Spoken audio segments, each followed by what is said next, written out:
Okay, the stream is now live. Hello, everybody, and welcome to this stream. Right now, which is happening right now. King's birthday stream. It is, of course, the Canterbury Bulldogs against the Parramatta Eels. And a very exciting. Not really. I mean, in terms of positioning, I think it's kind of the it's the rivalry of the '80s, if you will, two of the best teams in the 80s, 8 premierships within 10 years. Very impressive by both of them, but there is a little bit of breaking news that's kind of just dropped for Parramatta. It's not good for them. Is Josh Hodgson has been ruled out only about a couple of minutes ago, which is a major, I think a fairly sizable loss there. It's apparently a neck injury, which is going to be... We'll go for the team list once and through, but obviously, other news, Queensland have announced their origin team. I think I saw Nanai's now in, Coates is now in, Fodder-Wake is now in, Horsburgh's been named at the 19. It's looking very good for them. Apparently, New South Wales will be announcing their team tomorrow, so a lot of things happening over the next coming days, but of course, we have to go through this match. So, we'll go through quickly the team list. So, just hello everybody. Hello, James Strikes back. Good to see you, man. This is going to be the starting 13 for the game today. So, we'll start with the Bulldogs. Hayes Perham at fullback, Curaz and Adokar on the wings with Avarillo and Alamotti in the centres. Olapu at 5'8" and Burton at halfback. Pangai Jr., Marnie and Patolo as the prop hooker prop. Ockenbaugh and Preston in the second row with Harrison Edwards at lock. And should actually just read off the interchange as well. Interchange consists of Max King, Khaled Rahab, Curtis Moran and Corey Waddell. And for the Parramatta Eels, Clinton Gutherson at fullback with Marcus Sevo and Sean Russell on the wings with Penasini and Simonson in the middle. In the centres, RC at 5'8" and Moses at halfback. Campbell Gillard, Brendan Hands comes in to replace Hodgson, Junior Paulo, as Campbell Gillard and Paulo are the two props. Bryce Cartwright and Andrew Davey in the second row with Jermaine Hopgood as the lock. And it's Ofahiki Ogden, Matt Dory, Makisa Makatoa, and Luca Moretti are the bench for the games tonight. Same game multi, Cartwright, Gutho, Moses, any time. I definitely see it happening. I feel like, especially when it comes to like Moses, he's very much the most active scoring halfback probably in the comp. I'd have to say I don't think that's. Trying to think if there's someone else. Nuka doesn't really score that much. I think it's probably the most. Yeah, he's most active halfback. He's the best attacking halfback. Yeah, that's how I should have worded it. But yeah, I feel like he is definitely the best one. I feel like probably the best attacking 5'8" probably would be Munster, I think. Maybe Ponga when he does play there, but I mean Ponga's been playing fullback and he's been doing fairly well so far. But yeah, it's a very interesting. So we'll just go into the ladder, so we can see where the two teams can end up with a result. So the Bulldogs, it wouldn't really move too much. They're currently on 15th place with 12 points with a negative 94 for and against. With a win, they'll only jump above the North Queensland Cowboys to get to 14th. But for the Parramatta Eels, if they are able to get the win, they will jump up all the way to 9th place because they're on 14 points with a positive 52 for and against. And they'll automatically jump up everybody because they're the only team currently in the bottom 9 which actually have a positive for and against. So they'll get on to 16 points. They'll leapfrog everybody. They'll leapfrog the Knights, Roosters, Dolphins and Titans. And will go right on the 9th place, knocking on the door. It's because of Manly with that draw against Newcastle earlier on in the year. Which I think has just become a massive detriment to everybody. It's like, it's the biggest positive, but also the biggest curse for the Knights and the Sea Eagles. With that, interesting fact as well is for the Newcastle Knights, if they, in the two close games with Brisbane and Penrith, obviously Brisbane was a couple of days ago, if the Knights won those two games, just those two games, they would be sitting 3rd place right now. I just want to check, they'll be 3rd place, right? Yeah, they'll be on 19 points. They'd be 4th currently. Okay, so they'd be in the top 4, which just kind of shows how terribly close this season has been. It's unbelievable how tight this season currently is, and we're only just past the halfway point of this season. But yeah, I do also want to bring up, because I just clicked on the end of it, because they were showing the New South Wales Cup game for State of Origin. Not State of Origin, bloody. The Bulldogs and Parramatta. I just want to see if I can get onto here. If we can just get to the New South Wales Cup, just to show the absolute... I understand that. I know the Bulldogs are like... I think they're second. They're now first now in their in the New South Wales Cup. But if just need to make sure that's shown. Yeah, that happened. 64 points to 12 in favour of the Bulldogs in the New South Wales Cup earlier. Knights got a bye. Who? I do want to check, because there were a few first grade players playing. Cole Flanagan scored 4 tries, and he was 8 for 12. So that means he's got 16 points just from kicking. 16, 20, 24. He scored 32 points this one game. So half of the points were by Kyle Flanagan. I just want to have a look at the team list as well for the Bulldogs. We've got Braden Burns in there as well. Eli Clark. We've got Sutton, Flanagan, Tarpany, Jackson Topine, not Tarpany. I also had Josh Reynolds on the bench as well. So just nuts of how good the Bulldogs have been in the New South Wales Cup. Just need Parra for the perfect round. It's unfortunate, because I went Souths to win. That Souths are the only reason as of now that I don't have a perfect round going into this. Is just South Sydney. And it's like, I thought, and it was weird, because I genuinely thought it was gonna be like, I thought the Warriors were gonna lose. I tipped the Warriors, but I thought that was gonna be the one that would cause me to not go perfect. But no, the Warriors played very well. But who would have thought one of the best teams? Obviously, yeah, they've been rattled with injuries, but still, you'd think the Rabbitohs would beat last place Dragons. But again, it's just showing how resilient the Dragons have been, where they've beaten both Souths and the Roosters. It's just it's nuts. Just showing Reid Marnie as the crowd is starting to come into the Core Stadium. I don't think this is a controversial take, but I really don't like games that aren't big games at a Core. It's just, you could have like a very decent crowd. Say the Knights, they average like 17, 18,000, which is a fairly decent crowd. But if you put that in a Core Stadium with like 80,000, it doesn't look great. It's just... And I just hate it generally. Like, maybe, like, besides from, like, Grand Final and State of Origin, I don't think it should be used, but I understand Belmore isn't... It's weird. It's like, I do have this mindset of, like... Because there's two camps of it. It's like, oh, we don't really want to go back to the suburban grounds, but if they can sell out the suburban grounds and get, like, full capacity and full atmosphere, it's a very hard thing. I know they're probably thinking about doing some form of developments to Belmore, so... Hope that could happen, but it's just, I'm not... Like, I know Souths have been talking about going to Allianz Stadium, which I think it should just work. I think it kind of, like, makes some form of sense of Souths going there, because it's just, I just don't like a core being used for regular season games. So, Bulldogs, they've got the Sharks next. And again, of course, from last night, the Sharks got their absolute heads caved in. It was just... Like, I tipped the Storm to win, but it's just I did not expect the... what happened. It's mental to think about what happened. Anyways, now let's just go... Have a look at the poll currently in. Just go up into...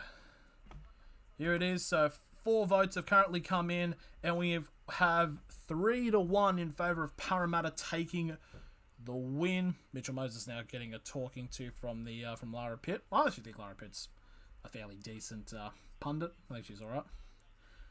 There's no way Hines can be halfback. Well, I genuinely think at this point it's got to be either between Burton or Reynolds now, because Reynolds, I mean, did spearhead the comeback against the Knights.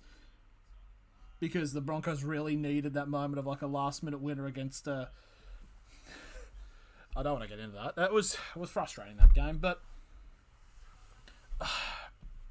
it kind of just depends if Luai is selected at 6. I know Cody Walker's out, so they can't. I don't know. I feel like it's going to be Burton at 7 and Luai at 6. It kind of seems like it's the only real sort of approach the Blues can go with. Because it's like, do you keep Luai in and then have Reynolds as the halfback? Moses will be picked unless he has a shocker today. Para 30 plus to match weekend trend. That's interesting you actually bring it up, because I actually want to try to pull up my... I do have a multi for this game, but it's a bit outrageous. No, I wouldn't say it's too outrageous. I think the only thing that's a bit outrageous about it, Burton hasn't proven himself at 7. It's weird. I don't know. It's a very...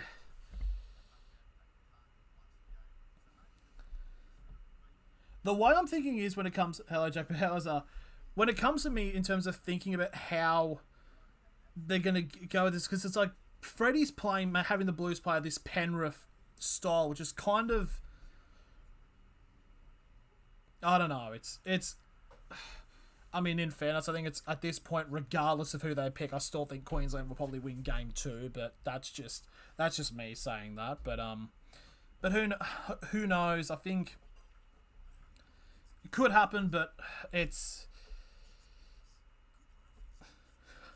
I'm expecting like Johns to like come back. I think that's probably the way that New South Wales take game 2 is if Johns returns. And I mean, in fairness, that 2005 Blues team just comes back from out of nowhere. Kind of like a Field of Dreams sort of perspective. We're currently now at 5 votes. Is it split anymore? It's gone more in favour of Parramatta. But my multi, or like kind of what I think's happening, I've got Penasini and Perham to score any times. Hines' defence is now under microscope at scenes. Tank not sure if would feel fit with confidence. That is definitely true, and I feel like that's another. So I think it depends. I think depending on how Moses goes, but I still think maybe Reynolds is currently the front runner. But yeah, like James said, unless Moses has a shocker, he's still very much. I think he's. Oh, it's hard to tell with this Blues team. Like, I feel like kind of regardless of what happens this year, I feel like this should be Fittler's last year as Blues coach, because I think it's like, just need something else. We need, you know what? I would like to see Johns actually be the Blues coach, because that would be interesting. Because obviously he has like all these opinions and like goes off about like, oh, the Blues not playing well and all that. So I think he should put his money where his mouth is and become the coach. But again, you can't really experiment with Origin. I mean, you can, but... I mean, you kind of can if it's like... There's why City vs. Country needs to come back. We need City vs. Country. But yeah, it's gonna be interesting. So obviously tomorrow will be when the team gets announced, and there's going to be a lot of dissecting into that team and seeing about how this team can feasibly go up to Suncorp and beat Queensland. And how long to wait? So it's like, today's Monday...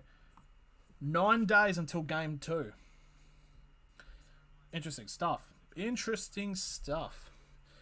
So how long are we ago? We're about 15 or so minutes away from the teams coming out and getting ready for this Monday game. It's So yeah, my multi for this game is Perham and Penasini to score for any time under 43.5 points. And I've gone the Dogs to win. I don't know. Very much, this is a game that very much Parramatta could just come in and just absolutely dominate. But this is also a game where Parramatta could just not show up. But I feel like with teams at that level, I don't know. I genuinely have no idea how this game is going to go. So I could be an absolute idiot, or I could be bang on the money. It's kind of been a reflection of how this season has been. And I do feel like Will's probably more on the money because of how some teams have just had their absolute backs blown out when it comes to the Dolphins and Cronulla. So we've had what? So that's... The Dogs will give it a hot crack. That is also my thinking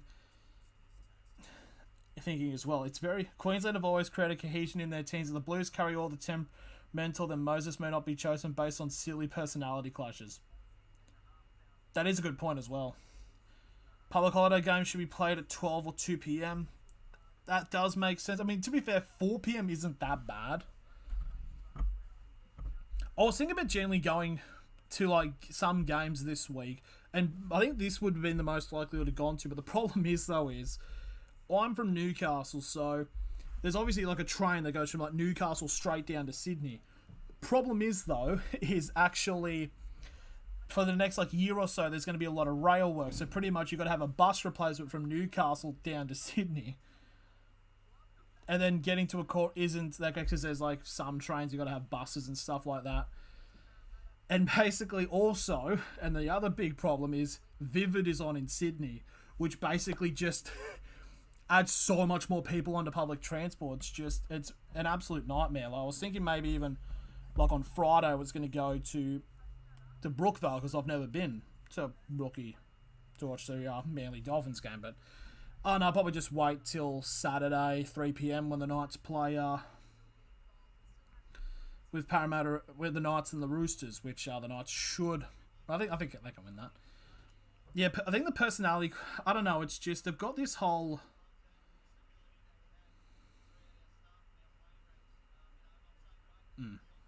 It's hard to tell. It's like, because you've got like a very Roosters Penrith... Like, it's a very... Like, it's so hard. It's so hard to try to predict who this team is. The Clown. Moses will overplay, but I still think Nico should be in the halves. Sharks played terrible, played terrible. Can't just judge Nico on one game where he's been massive in 12 hours. That is true.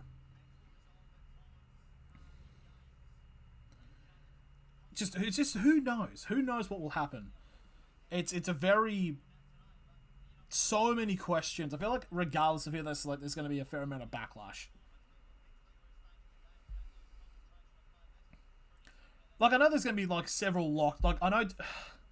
Even fullback is, like, now there's a question. I know Cook should be probably selected. We don't know. No position is safe currently because of, like, of form and injury. It's just... For all we know... Mitchell Pearce could probably get selected for New South Wales. Like, that could happen. It could happen. I don't think it can be logistically, but I have heard there's been talks about him coming back to Australia for the last couple of months, and apparently there was a rumour saying the Roosters want Pearce back, which would be interesting after the whole, kissing the badge for the Knights against the Roosters, but who knows. That event made me very, very hard. And you just had the whole thing where it was basically, it's like, because that was the game the Knights were fourth, and it's like, oh my god, we're actually going to be a top team, and then we just nosedived. Who declares Queensland will win anyways? Pretty much. Might be probably a sweep. Nice to see you, Bosky. So currently 10 votes now on the poll, 80-20, so 8 votes currently for Parramatta to take this win today. I'm a Bulldogs fan, just looking for a good effort today. I think Nico and Broncos half together, lethal combination it would be. I think that is true. It's definitely true. I hope the Bulldogs give it a crack as well.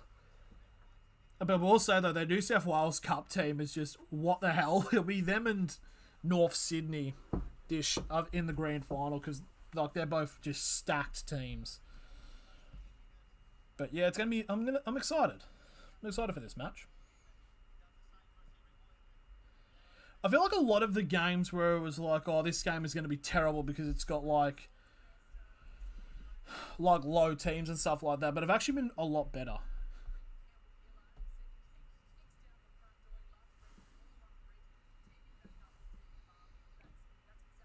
Oh, they've actually got the so it's Kronk, Ennis, and the chick that's on Fox League. On the background, they've actually got live footage from the Core Stadium. Usually it's just a still image, which is nice to see. I just saw I was doing a bit of max headroom. Well, the Warriors have beaten our New South Wales Cup team, last time they met, so who knows, but yeah, it's one thing I do know, the Knights are terrible. They've like won 2 games, I think, this season. But I think it's also, I think we've got like a very good crew coming in, because we had the Harold Matthews Cup and Jersey Flag. Both our teams made the grand final and lost both of them. I think it was one was against Parramatta and one was against the Dogs. But at least we're starting to get some like another young crock of players coming in that will ignored by the Knights and go out and do better things for other clubs, because that's just how that's how local recruitment is done in Newcastle. You could probably build a premiership team over the people in the Hunter area where the Knights have kind of ignored. You got Michael Ennis. Fair to say, like Michael Ennis, he's from Newcastle. I mean, he was at Newcastle. Dogs won Matthews Cup. Knights juniors need to stick together. That's the thing. They need to, that. And I was looking into it as well, because I was speaking up like about Hudson Young and all that being selected for the Blues for Game 1. Oh, because he's from Maitland and all that. And then I happened to find out Payne Haas is from Woodbury, which is near Maitland, and Tavita Pangai Jr. he wasn't born there, but he was in Newcastle. His junior club, South Newcastle. It's like, what? And you'd never hear about him being like in these like in the Newcastle area. It's just Cleary and Moses both were grand final halves last year, and you're going elsewhere for a halfback. You're all on jugs, plus Moses kicked goals.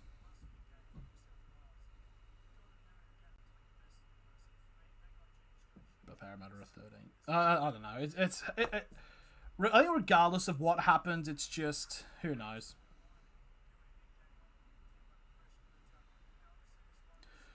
We could all just come to the conclusion Queensland is still going to win, even if like Johns came out of retirement.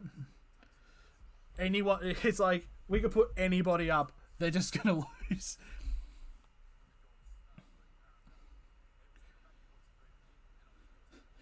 We're done. We're just not great. I don't know. Schuster at 6. Josh Schuster. I think surely when the series is done in Game 2, Game 3, just go like mental. Put Schuster at 5'8". Oh, who else? Brooks at the 7. Who could be fullback? Who's some New South Welshmen? Who was some New South Welshmen we could add in?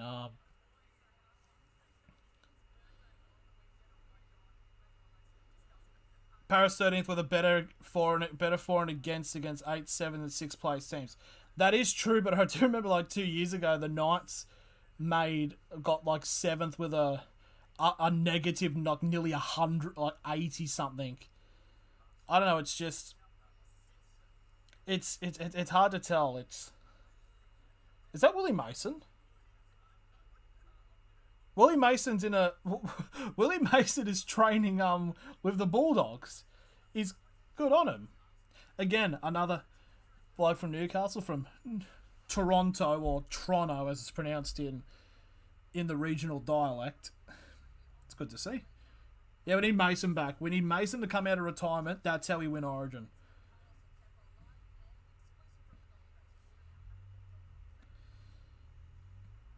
Reynolds Hines combo lethal. We'll just never know. We will never know.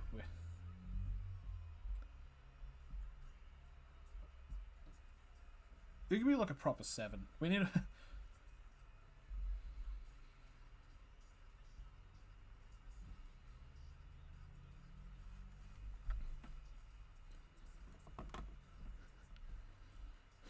We got a big we would have thought we would have a massive discourse over of Origin selection. I mean, to be fair, that is just kind of how it is, because it's like no one can really do anything. Let's call him Brett Finch, and it's like, nah, he's already serving for prison RLC. Yeah, he's I think he's busy. It's Brett Finch. Brett Finch is the one in jail, isn't he? I just want to make sure, right? It's him that's in the pen. Yeah, it is. Wait, he avoided jail? How the hell did he avoid jail?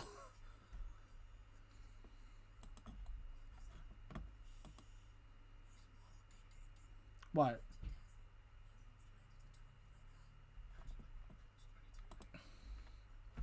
Alright, well, the more you know. Every day's a school day. Has been at the club all year. He's had 2 schooners earlier on in the day. Both is enforced, sipped, and signed autographs.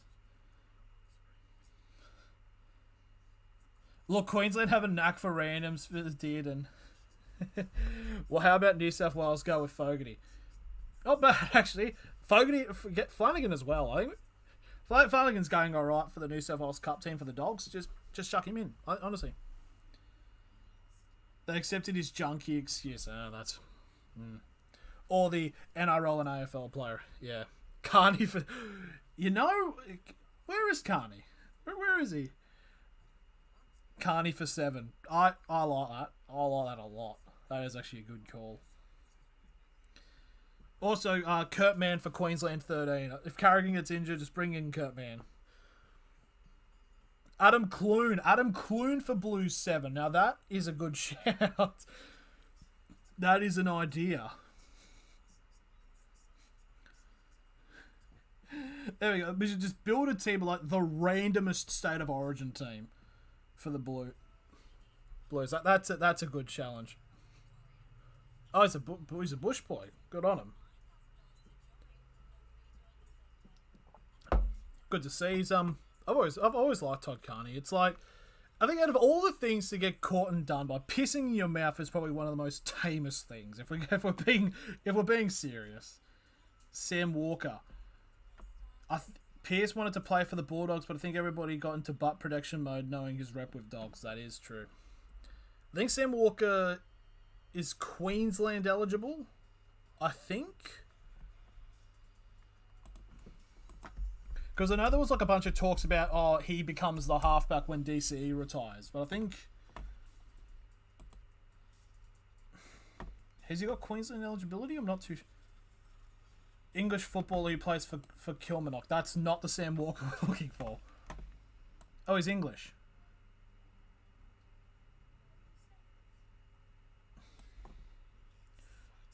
Yeah, he played for the Burleigh Bears for his junior footy.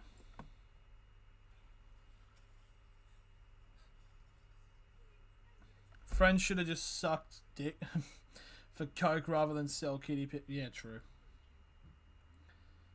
Tim Smith.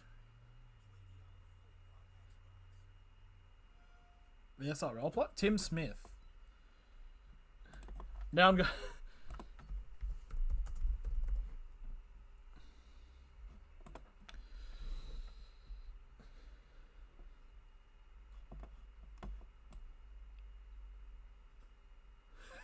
You've pulled out an absolute stumper. I've never heard of him. He's a... Yeah, Walker's English, but it's weird. It's like Walker's English. He was like born in Leeds.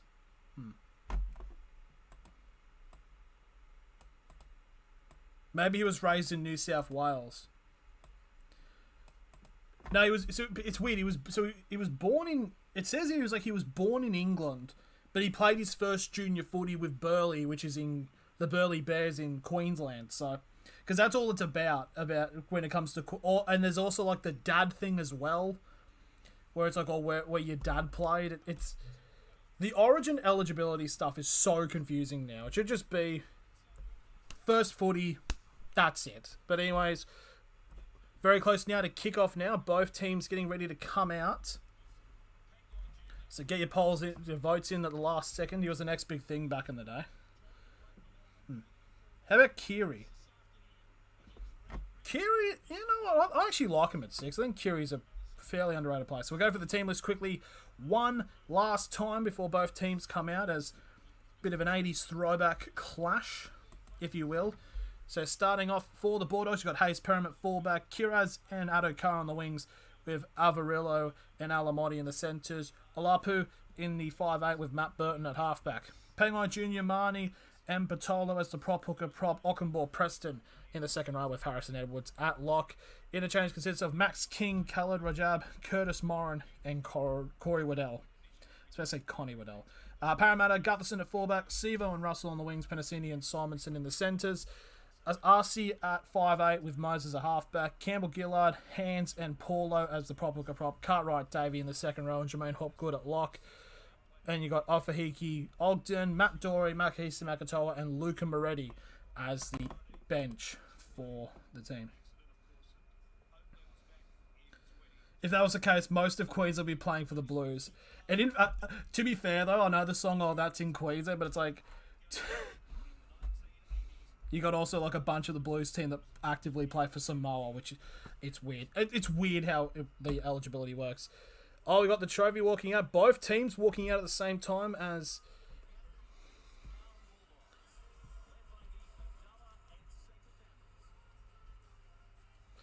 the trophy... Oh, what's the trophy for? I'm trying to figure it out. It's both teams now run... I like this. I think both teams should run out at the same time.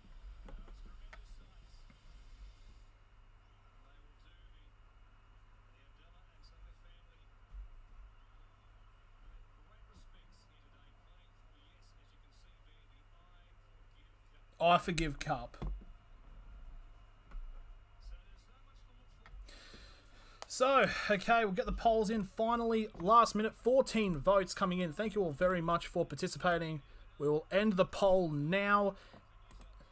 And the winners are Parramatta. They did have a very big lead. 14 votes, 71% in favour of the Eels taking out this game on Monday. Obviously, both teams currently hovering around that bottom 4 area. Parramatta just above it. But Parramatta are a chance to jump to 9th place with a win here. Kickoff is up and we are underway as Parramatta kickoff. Running screen left with the Bulldogs receiving first possession. Very deep kick to Burton to start things off, and a big run as it's the number 16. When kicker comes back, I'll start ticking doggies. That is fair. Number 16 there is Chris Patolo, one of the people that is replacing Matt King, who's Matt King got moved back to the bench. So second tackle on the 20. Getting a charge now as the Bulldogs try to go up the guts. Offload there by Pangai Jr. Gets it to Marnie. Obviously the second time he's playing against his former club. He'll get to the 30 for the third tackle. Now Perham right from dummy half gets brought down onto the 40 for the fourth tackle. Bulldogs now spreading it to the right, and it's a kick here by Olapu to the right-hand corner from their perspective, and Gutho gets the ball and he'll get brought down on the 30 for the first tackle. Could be a penalty here. It was ball carrying arm on the ground. No, they're just playing on. First tackle on the 30. Now it's Junior Paulo getting to the 35 for the second. Now Parramatta just going to be slowly chipping away through the middle. Parramatta now onto their 40 for the third tackle. Just realised the scoreboard isn't moving. Just have to refresh this quickly. Another tackle, it's Paulo again. He'll get brought down right on halfway. They'll spread it now to the right. Moses gives it off to the number 11 of... it was Bryce Cartwright. He gets brought down. Last tackle right on the short right-hand side. It's a chip kick there by Moses. Bit of confusion there. But it's picked up by, I believe that is the number 1. It's Perham who picks it up. And it was a little bit of confusion. Could have been a clash.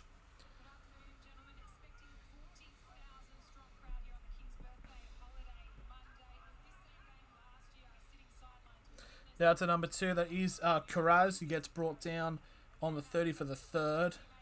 Short rough right-hand side now. Ockenbaugh, kind of leading with the arms there, but he gets brought down on the Bulldogs 40.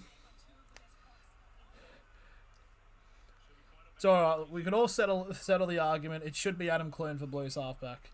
Bulldogs getting it. Preston, very good form recently, as they've now crossed over the Parramatta's half. And here's a high kick from Burton. It's not a big Burton bomb. Oh, taken at the last second. It curled like almost right in the end. And it's there by Micah Sevo, who was able to take it just about.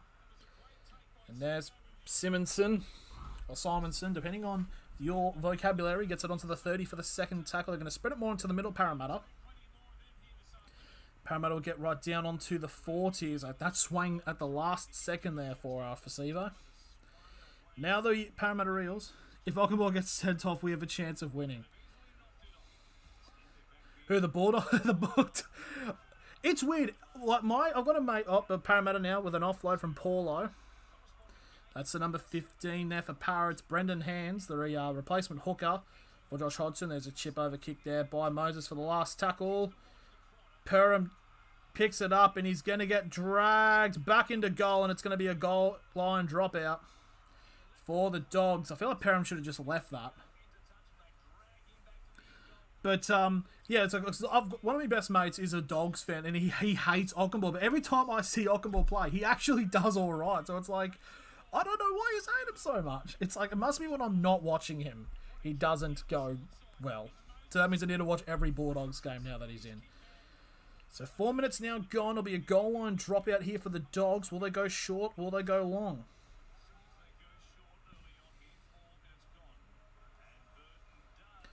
It's a short kick. It's just about to go to the 10. It's picked up by Gutho. And Gutho will get brought down 10 metres out. First tackle for Parramatta. King Gutho on King's birthday. I haven't heard that all day.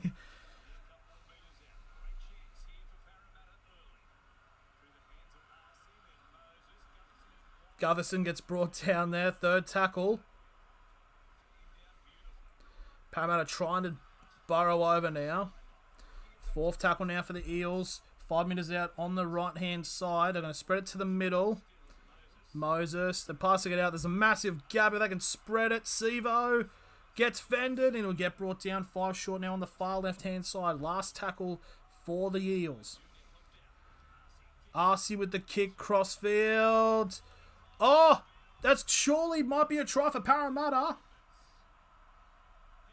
No, yeah, but it was touched by a Bulldog, then a Parra. Don't know if it went forward for Parra. I think it went at least to the side, but there we go. It's King Gutho on the King's birthday. Let's go. I've just seen it so much on social media. There we go. 4-0 to Parramatta. In fairness, I think I've only seen Cherry Evans is the only one now in the NRL who just boots the living daylights out of the goal line dropouts now, because the meta's all been now. I'll do it short. Alamotti. So Alamotti goes up for it. So here's the kick. Alamotti, and I think it's Penasini that go up for it. Alamotti has it. Yeah, Penasini doesn't even touch it. It's passed back by the Bulldogs player, and Gutherson, right place, right time, goes down with the ball, and it's 4-0 to Parra. Now it's a reverse angle. Alamotti makes the grab, but they're looking at Penasini touch. Ooh. Does Penasini touch that? Let's have a look. Penasini's hands touched it. No, try confirmed. Oh, that is very close. I think Penasini might have gotten his hands to it first. It's very close, but the bunker have confirmed the try, so we'll be 4-0 to Parramatta, but if they kept looking at it, you could have might have had maybe a little bit of a case. It's confirmed. The try has been confirmed, Gary. Hello, Simon. Here's a conversion attempt by Parramatta, and Moses clicks it over. It's 6-0. 6.5 to go. 18 people. What the hell? Hello, you're staring at this mug. I think, or it's a strange call. Glad they're making those close calls, though. Yeah. As long as they stick to their guns and remain consistent with it, then I'm fine. But I definitely know that that's going to be a thing that's going to get micro-analysed to death over the next coming days. But, yeah, 6.5 gone. 6-0 to Parra. As Bulldogs now set to kick off, and they have. Kicking to the right, to the left-hand corner for Parra, and it's caught by the number 18 of Arcee, and Parramatta get the first tackle on the 15. Davey burrowing over Harrison Edwards there. I just have to appreciate Art the Clowns. He's about as popular as a pork chop in a mosque. And that is pretty good. Synagogue could also work as well. Oh, big hit there on Cartwright there by Preston. Preston's very impressive for me so far this season. Penasini there with the ball gets brought down on Paris 40, and this will be the last tackle kick by Moses. HIA for Harrison. Don't know that's popped up there. Kiraz now with the ball has picked it up on the right hand side here, and it'll be brought down on the 30 for the first tackle. Haven't seen anything there for Harrison about the HIA. We'll just probably get a look at it soon or later. I don't think anything's been said yet in commentary, or I might have just not listened. Adokar with the ball, he takes a tumble and he gets brought down on the 40 for the third tackle. Still inside of the Dogs' half. Pangai Jr. gets brought down on halfway for the fourth tackle.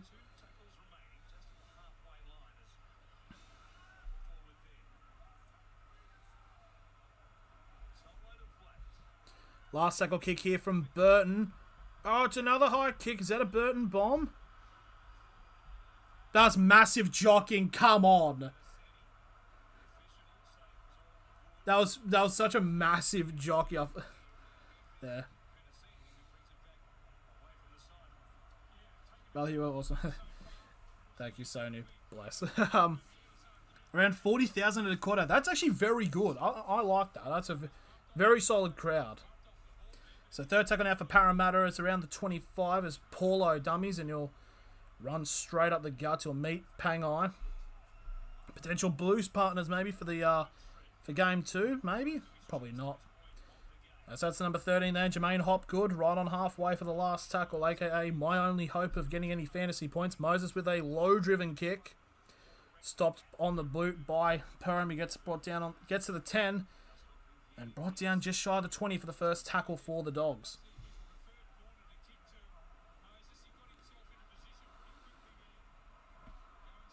I'm just saying it's really good.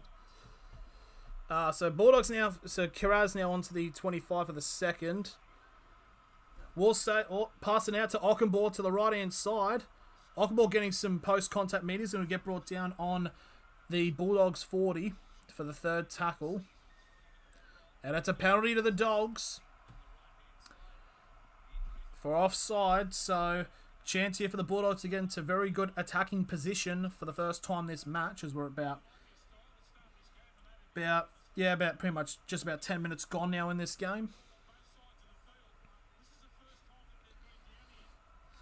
Remember, guys, Clune for heart. We just gotta have Clune for heart. Pierce for heart. Pierce for Blues 7 is what we need to have. Only way we're gonna win, come back in the series, game 2 and 3. Now coming to the Bulldogs as they're spreading it out to the left-hand side. Burton trying to get a gap, and he'll get brought down by Moses. 20 metres out for the first tackle, so a huge chance here for the Dogs to get their first points of the game. Now Preston trying to break through the line. Moses again now in his second tackle of this set. Now Marnie feints. It's going to spread it now to the right-hand side. They got Press still going. It's a grubber. And it's picked up by Parramatta. Why did they go for the kick for the second tackle? Marseille 13. I live in France and I bet Bulldogs to score more than 18 points. Is this possible? I think it can be possible.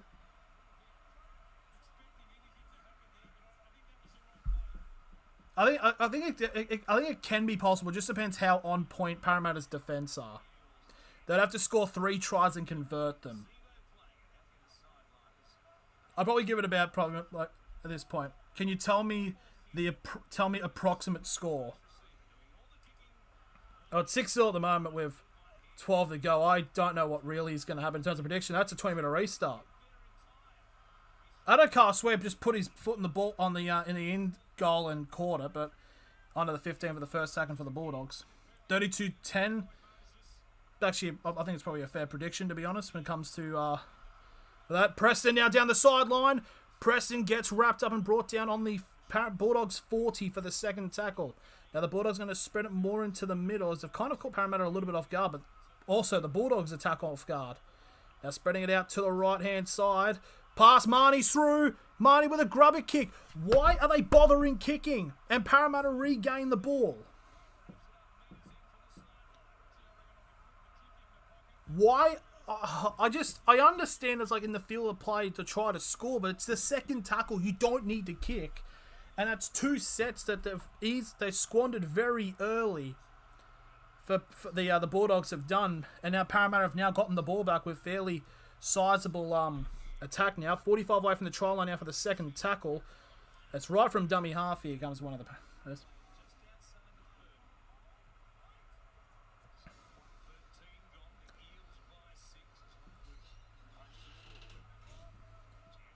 It's going to be hard to tell what happens here because Parramatta could just run away with this. 4th tackle now, 25 out. Parramatta spreading it to the left. Oh, big hit. Big Gutho with a big hit put on him by Avarillo. Last tackle, 20 out. The short left-hand side now. Pass out to Sevo, but it's gone straight out to no one. So the ball will go into touch. 15 away from the line, so the Bulldogs will get the ball back. But Bulldogs have made a little bit of silly decisions here in terms of early taking the kick.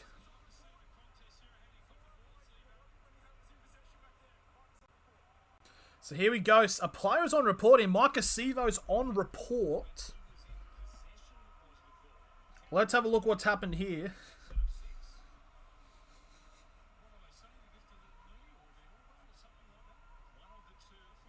So something happened with Sevo in possession of the ball, and he's now in report. So that's interesting. Parramatta now with the Bulldogs now with the ball. Sorry, on the 15 for the first tackle.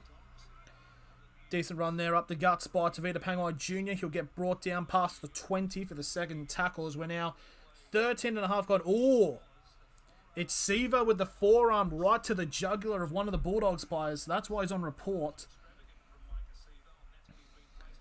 Burton with an early kick behind the 30 for a potential 30, 40, 20. It will stay in play though, and Gutho will take it right on the goal line.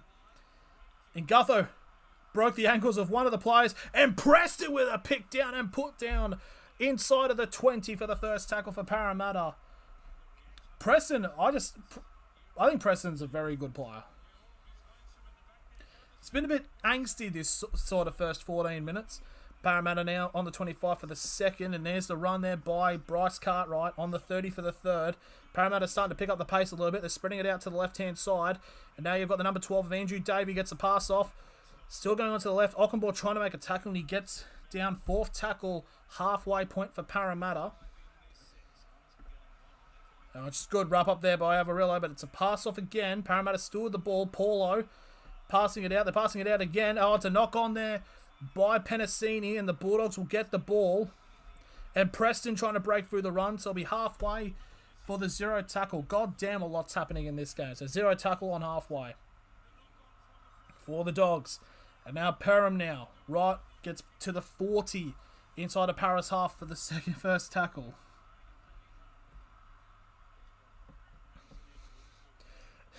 Satellites. Second tackle now, 35 out. Burton with the ball. They'll spread it to the left. And Preston again trying to go up the guts between Cartwright and Paulo. So 25 out, third tackle. Burton with the ball. Spreading it out to the right-hand side. Oh, it's around the head. He's still going here, Olapu. Olapu's still going. Passes to Burton. And the Bulldogs, just like that, score under the black dot. And it's now 4-6 with a kick to come. Olapu surely took a high shot, but he keeps it on going and sees Burton right through the guts and scores. And it's 6-4 for 15.5 gone. This has been a physical matchup, this. And with the try. So Burton with the tackle, which pass up to Paulo. It was Penasini loses it around halfway.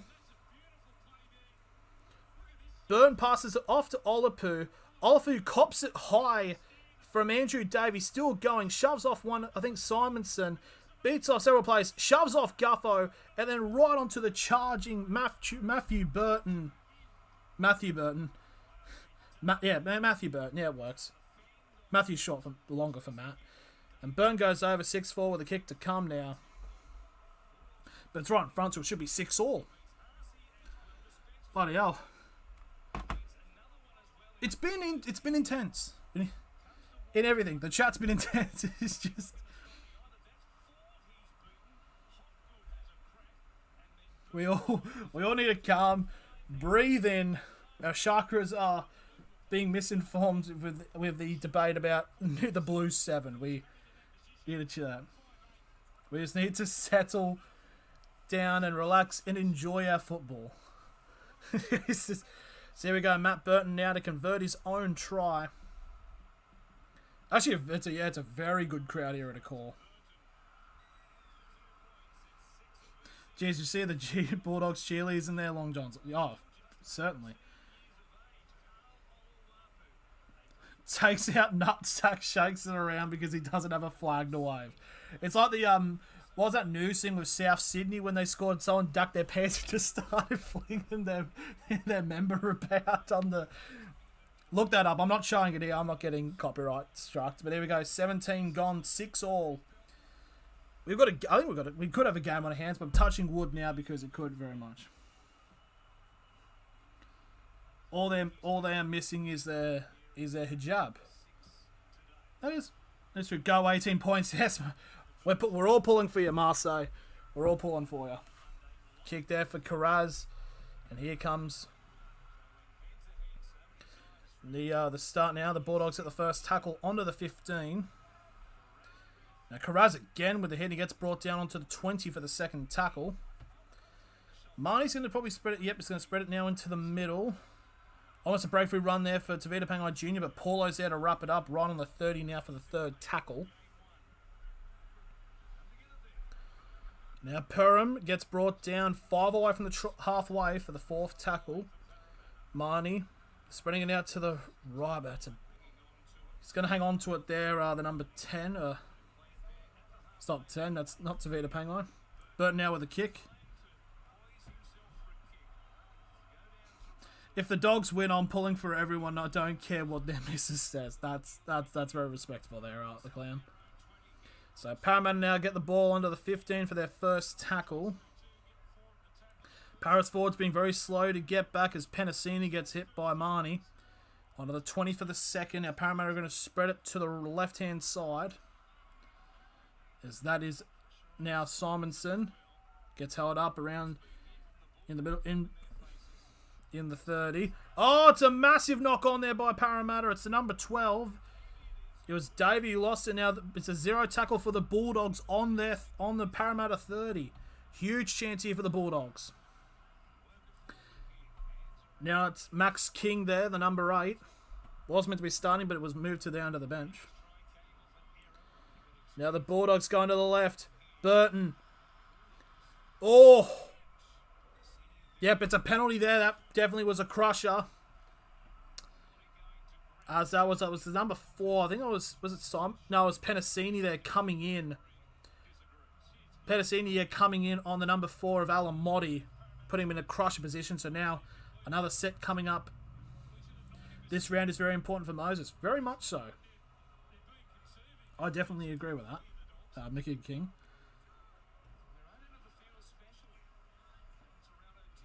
$20 out now. Full set of 6 for the Dogs. Oh, the pass has gone all the way back to the 35 and Burns able to pick it up into it. So they've lost about 25 metres just off the first tackle. So as the Bulldogs players now get back. Preston with the ball. And Preston will get held up. 30 out now for the second tackle. As we're about to cross past the first 20 minutes of this game. Flat ball, and that's Max King now, 25 out, third tackle. Still in the centre of the field. Marnie spreads it to Burton. Burton with a kick for Addo-Carr. Addo-Carr is chasing down Gutho. Gutho's taken it. Is it even Gutho? No, it's Sean Russell that's got that. If they want perform, then I'm just gonna get. Oh, here we go. Penalty. Crusher there on the Bulldogs. So it's by Tavita Pangai Jr. So it's a penalty for Parramatta. So 20 minutes have now gone in this game, and it's what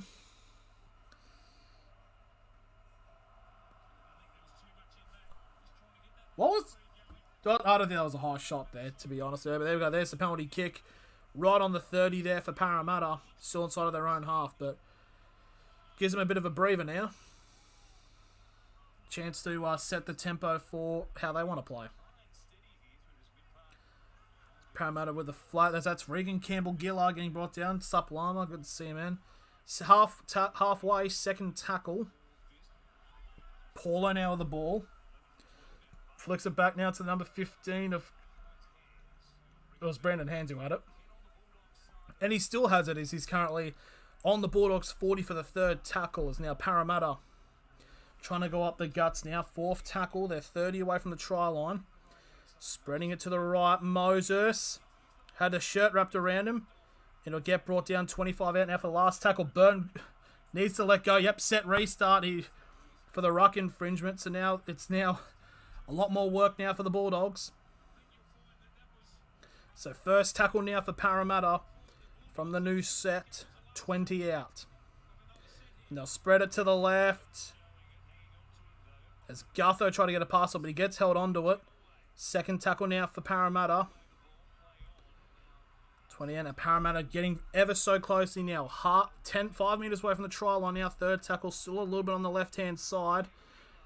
Campbell-Gillard now trying to go up the guts and will get held up. 5 away right in front of the posts for the fourth. Now Parramatta spread it now to the right. Oh, through the guts. Massive gap opening. And Gutho gets his second try of the game. And again, it's King Gutho on the King's birthday. It's now 6-10 with a kick to come.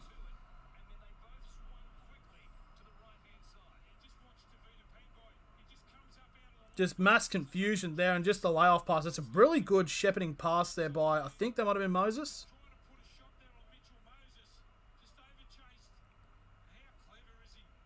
Yep, that was Moses. That was actually a really good jockeying pass there. Just keeping the Parramatta players just completely off guard as Gutho rushes straight through.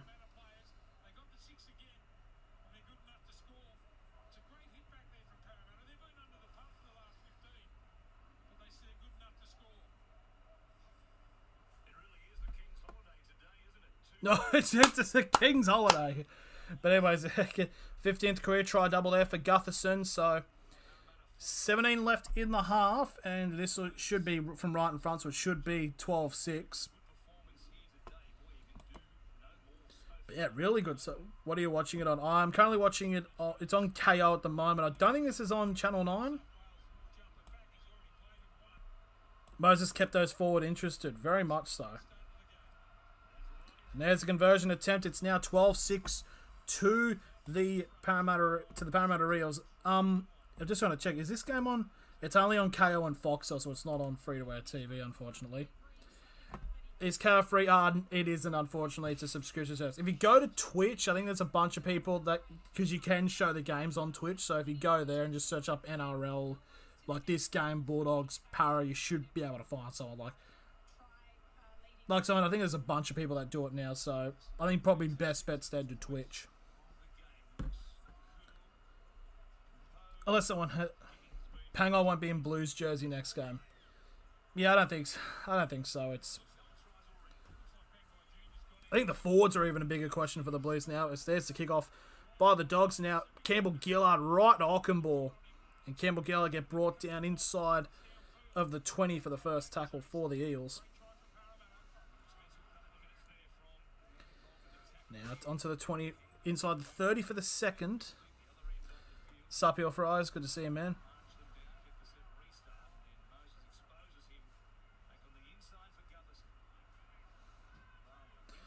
But yeah, who knows what will happen with this Blues team. Fourth tackle, Parramatta playing this set very quickly. Moses now with the ball. Oh my God, Moses runs straight through the gap.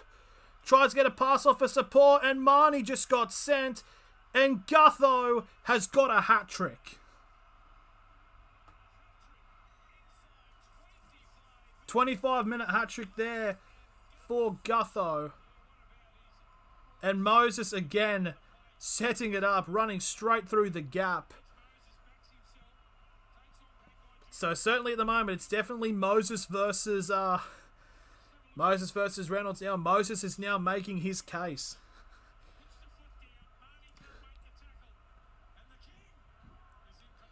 Marnie just got bloody sent as well. Oh, Moses with the step. Oh, he just fooled, who's the 10 and 13? Bloody Harrison Edwards and Tavita Pangai Jr. there. Well, I thought Gutho was going to get all... In fairness, I thought Gutho, when they got the pass, he was going to get brought down, but great moves there to shake Marnie off, and so a bit of Gutho in that, but that fair play. Gutho gets the hat trick.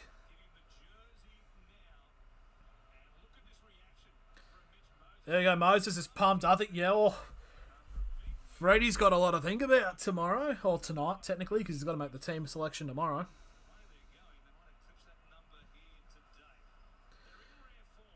So here we go. Parramatta going very good.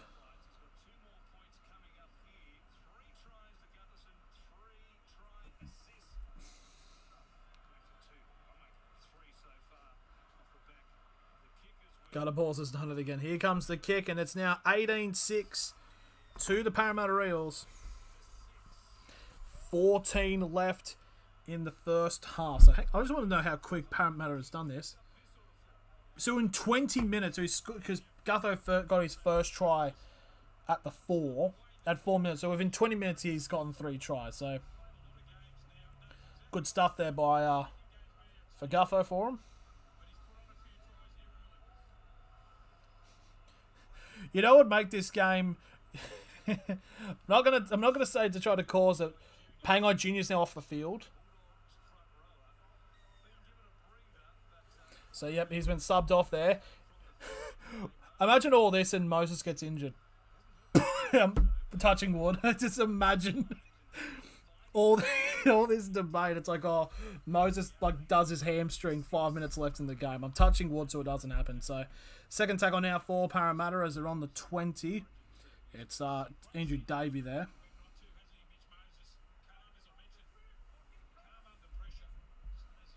Third onto the 30 now. Paulo. It's just this fast motion here from Parramatta. Just 5 away from halfway now for the 4th tackles with 13.5 left in this half. Last tackle now for the Eels. They are 45 away from the try line. Kick from Moses. Pressure there for Adokar. Adokar takes it well.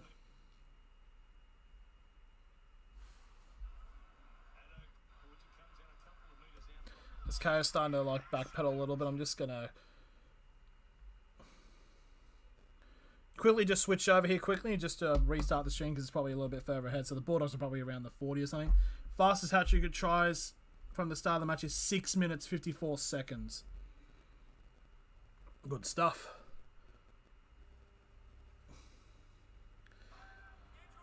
So yep, 4th tackle now for the Bulldogs as they're just on the 30. It's just showing Parramatta are starting to get their stuff sorted. Burton flings it out now to Alamotti.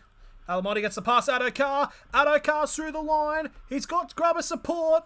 Oh, and he's bobbled it. And now Moses has lost it, but it's going to be a knock-on by the Bulldogs. Just didn't get the bounce off, unfortunately.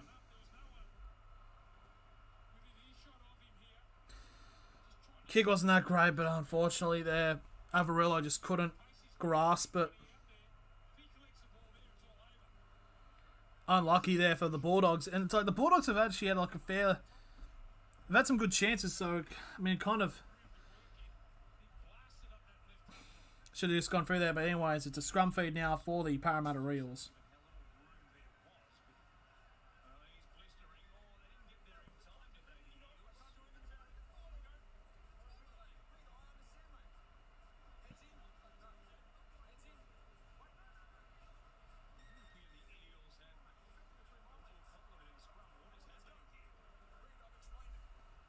So, I don't know what's going on with this scrum situation, but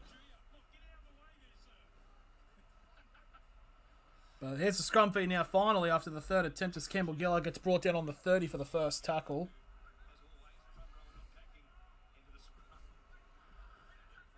And there's now the number 4 for Simonson getting brought down on Paris 40 for the second. Trim that big Campbell Gillard, Jesus.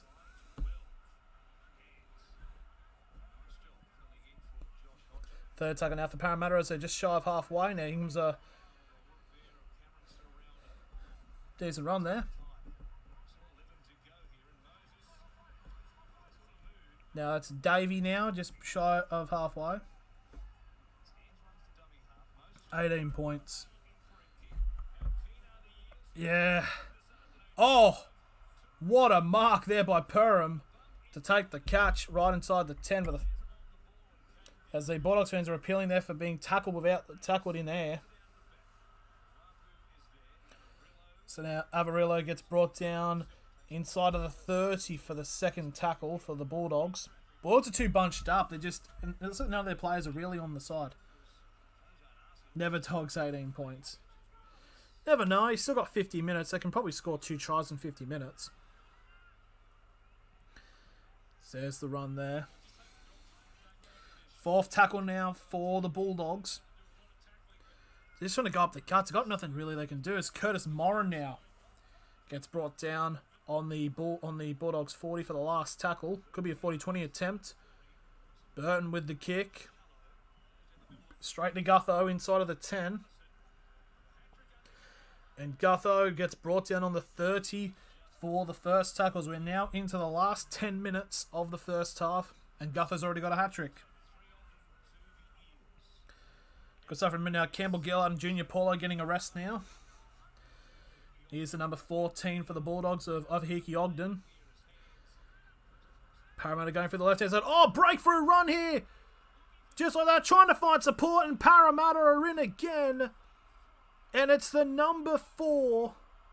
I think it's the number 4. Yes, it's Bailey Simonson who scores. It was the number 18 for Parramatta. It was DeJean Arce who broke through the line there after breaking a 2-player tackle. Just gets the support of Simonson. It's now 22-6 to the Parramatta Eels. 9 left.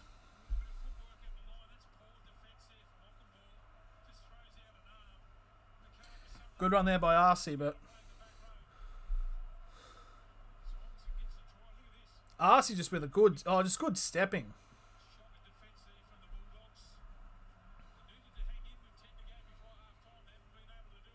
There we go, try confirmed. Parramatta just starting to run away with it a little bit here. So currently as it stands, Parramatta will be knocking up on the door into the top 8. They'll be just shy of it, but by 1 point because of Manly. Do you think the floodgates will open? I mean, they're starting to already at the moment, but I think the Bulldogs just really need to hold out and hope that siren to go soon.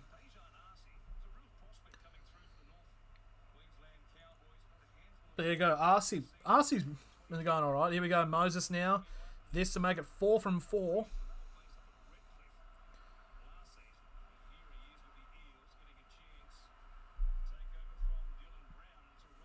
So here we go. Here comes the kick now for Moses. This to make it 24 points to 6. He runs up. And he will kick it. It is now an 18-point lead for Parramatta. With just under 8 to go in the first half.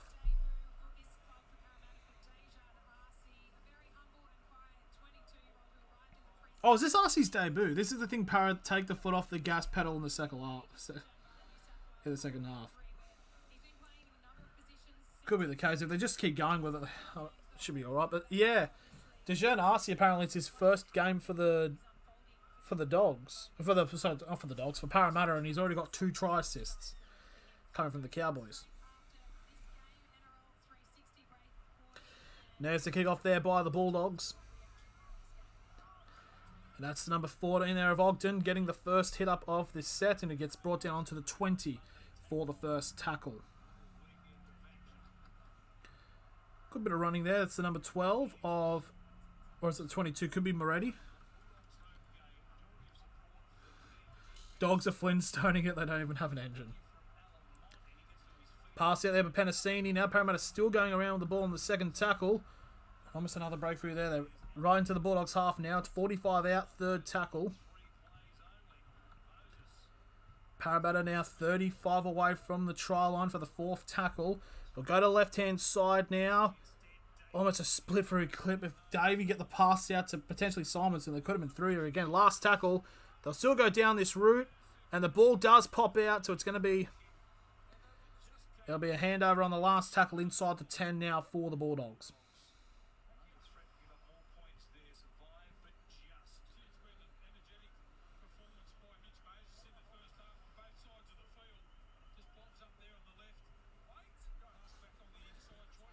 So you got the Bulldogs just keeping on playing.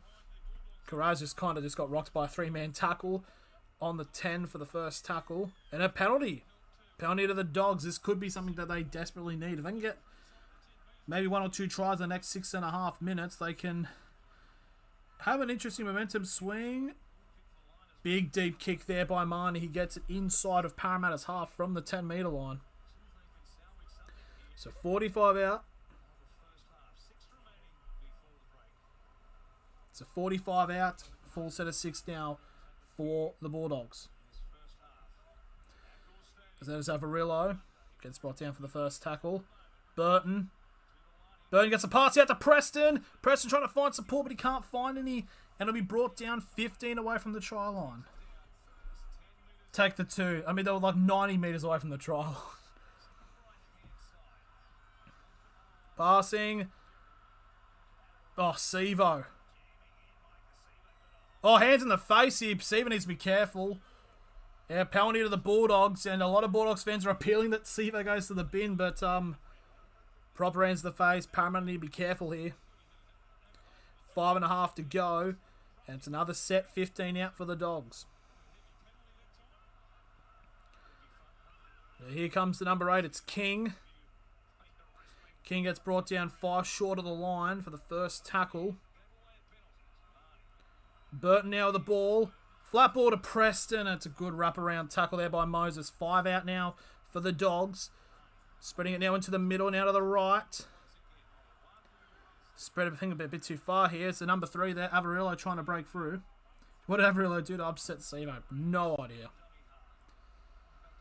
Grubber kick from Parramatta. I mean, for the Bulldogs, and it's batted away by Parramatta. It's a goal line driver, but it is a penalty to the Bulldogs. As Burton gets taken out without the ball. And that's the 3rd penalty the Para have given away this sense. You got to feel one more, and it could result in the sin bin. Barney into Wilmer, flick out the back, and Dino goes over in the corner, and Mr. Slade says forward pass. As a topical reference, it's been a while since I've actually watched the Flintstones. King gets the first hit up and gets brought down 5 short lines. We're now 4 minutes 14 remaining in this half. Bulldogs now spread it down to the left. Got numbers if they can. It's Grubber kicked.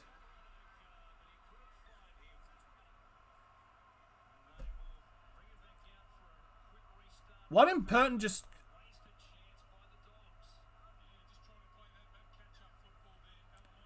I'm sorry, hang on.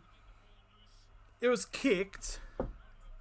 Oh, it was a knock on. I was about to say, because I thought it was kicked, and like, Perham's just kind of jockeying, and I'm like, ground it. Thank you, Zucchini214, for subscribing. Thank you very much. That confused me there, but anyways, 3.5 to go. It's again another kind of waste opportunity there for the Dogs. Now Parramatta now charging into the Bulldogs half. It's now 40 away from the try line, 3rd tackle. I kind of looked like it was passed back, but propelled forward. 30 out now, 4th tackle for Parramatta.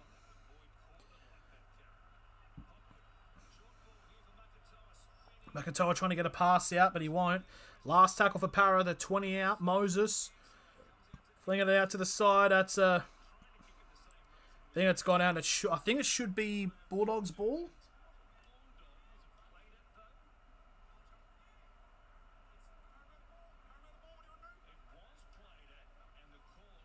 Okay, it's Parramatta Bull saying that the Bulldogs have played at it, and the Bulldogs are challenging. 2.5 to go.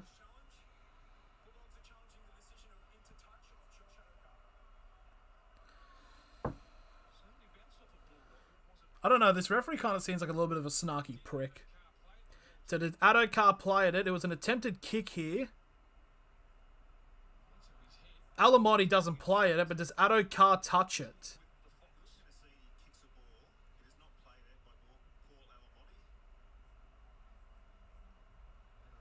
And Adokar doesn't touch it. Yep, challenge successful. It wasn't played by Alamotti because Alamotti was like falling down and the ball hit him in the head. And goes out. So challenge successful. The Bulldogs will get the ball. A little bit, it's a bit of tomfoolery. So 15 out. Now the Bulldogs will get a full set of 6. 2 minutes 42 remaining in this first half. Oh, big charge there to start it off there as it's Curtis Moran. Now Ockenbaugh. Ockenbaugh gets brought down onto the 30 for the second tackle. So the Bulldogs have been able to get into like some kind of rhythm, something like that. Now out to the left-hand side. Gives it off to Adokar. Adokar is grubbing it and the ball just goes out on the 30. They need to stop grubbering.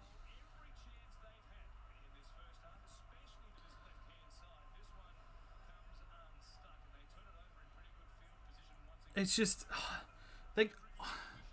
the thing is, though, it's like, I understand, it's like, oh, you get, like, a kind of breakaway, but it's like, they don't need to, like, go all audacious, like, offload 40 times on, like, the second tackle, but it's just, it's kind of just how that meant to me. It's like, as soon as you get a breakaway, your brain just switches off. Second tackle now for Parramatta as they're 45 away from the try line with a minute 40 remaining. This might be Parramatta's last full set unless anything happens.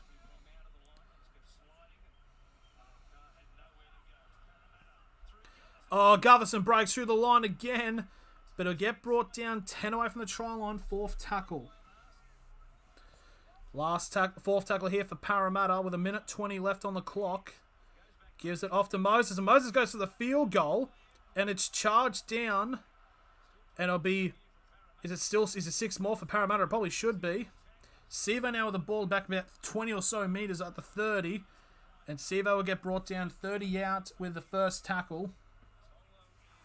So this should be the last set of the game here. Ogden getting rattled there by the number 5 by Curtis Moran.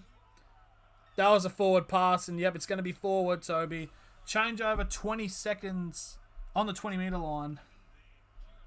They were 10 metres out from the Bulldogs' goal, yeah, so 10 metres out from the try line. So Bulldogs will get the ball inside of their 20.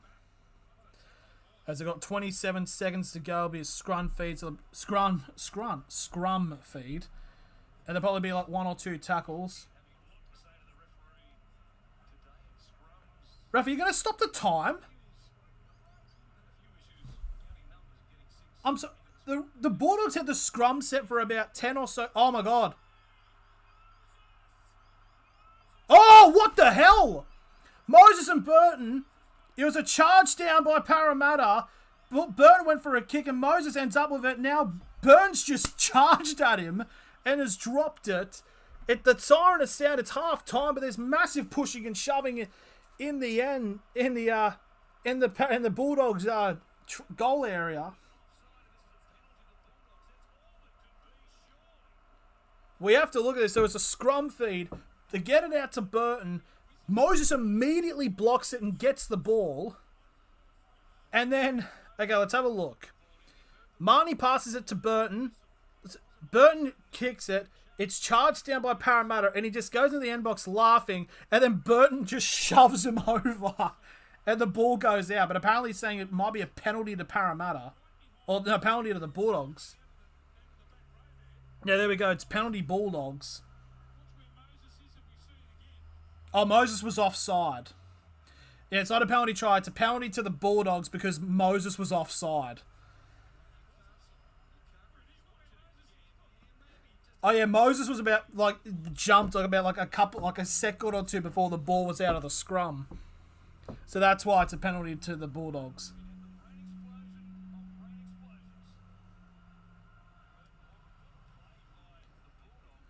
But there we go, yes. I haven't explained that well, but it is... the charge down by Moses he was off. So 40 metres out now. This will be... Siren is gone, so this will be the last play of the game. He wasn't offside. He was. Kick over the top here. Can we screen the screen? Unfortunately, you can't on YouTube. You can on Twitch, so there should be people on Twitch being able to, if you wanted to watch it there. But there we go. It's half time, 24-6 to Parramatta. But like the ball had only just been let in the scrum, and Moses was like 5 meters forward.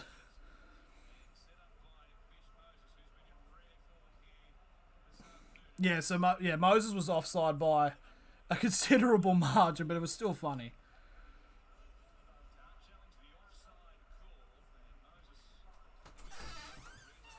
Yep. Oh. Bit of an interesting half there. It's now the dog. Oh, I'm trying to get up. No, you want to get up, or you want to get out? There you go. The dog just entered my room and she wanted out. Dog coming. Yeah, wasn't a close one, but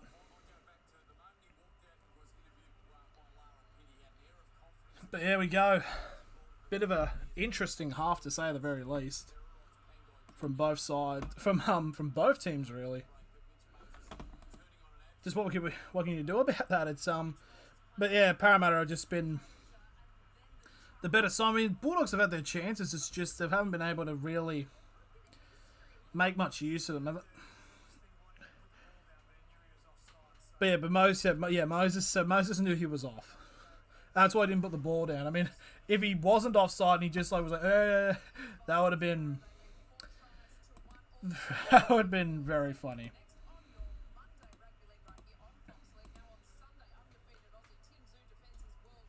Man, they're really going in a lot about this this Tim Zoo fight. I mean, I get it because it's main event.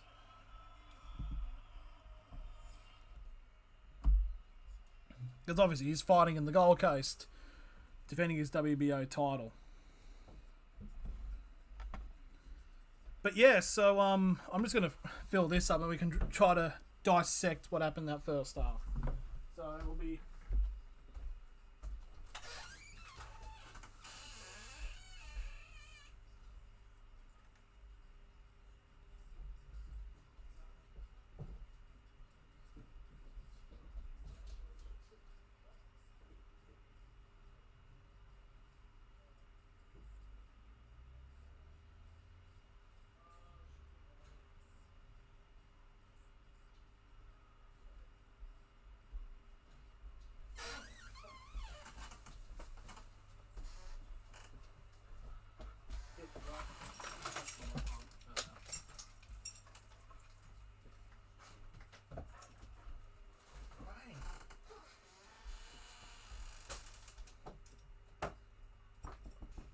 Ryan? Want to come in? Up on bed? There you are. I need to get me water now. Sorry about that, but yeah. Burton trying to maim Moses to further his call for a blue spot. He just reaches down and grabs his hamstring and just tears it himself with his bare hands. Kind of makes sense, but yeah, so that is half time. So currently, as this would stand, we have, that's just not showing, but there you go. Fox commentary has pretty much said Moses is the Blues 7. Righto, mate. That was. Oh. She's gone mental, that. But yeah, it's just good performance here currently from Moses. It's just been very good from Parramatta. It's like, I mean, Guffo got a hat trick. It's just gone very well. Bulldogs are just kind of needing to do something.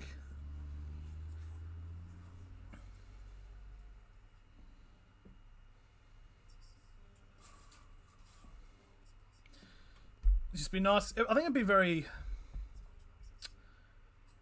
hard to see. I don't know. It's like with the Bulldogs and the way they're playing at the moment. I know, like, Parramatta, it can be maybe the Bulldogs do need to come out of the sheds firing if they do want to, you know, try to retake this game. But it's just, I just don't really see it at this point because of how Parramatta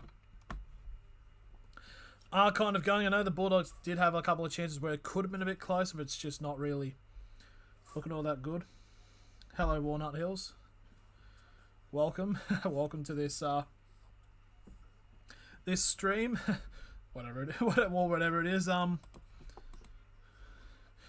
Here we go. How many extra points do you get for a perfect round? I think it depends. If I know if it's on ESPN, if it's on ESPN, I think you get like, because that's what I use my tipping thing. I think you get like an extra point or something like that. But I genuinely wouldn't know if it's anything other else. If the Eels could do the Dogs a favour and kick 18 own field goals, it would get back in the game. Who do you think the New South Wales halves will be? Oh boy, Walnut, you have joined the NRL tipping. I wouldn't know, but Walnut Hills, you've joined the right spot because we've been extensively discussing what it's been. I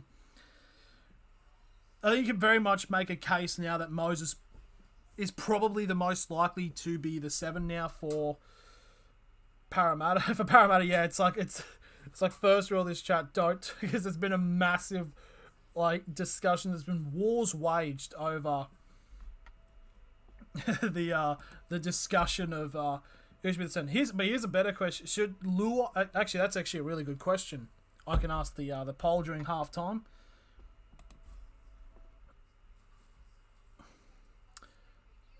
Okay, I'm just going to make a poll here, somewhere around here. Let's start a poll for the halftime.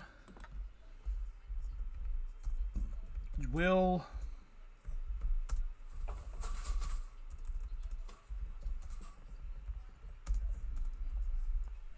there we go. We can just get this submitted now.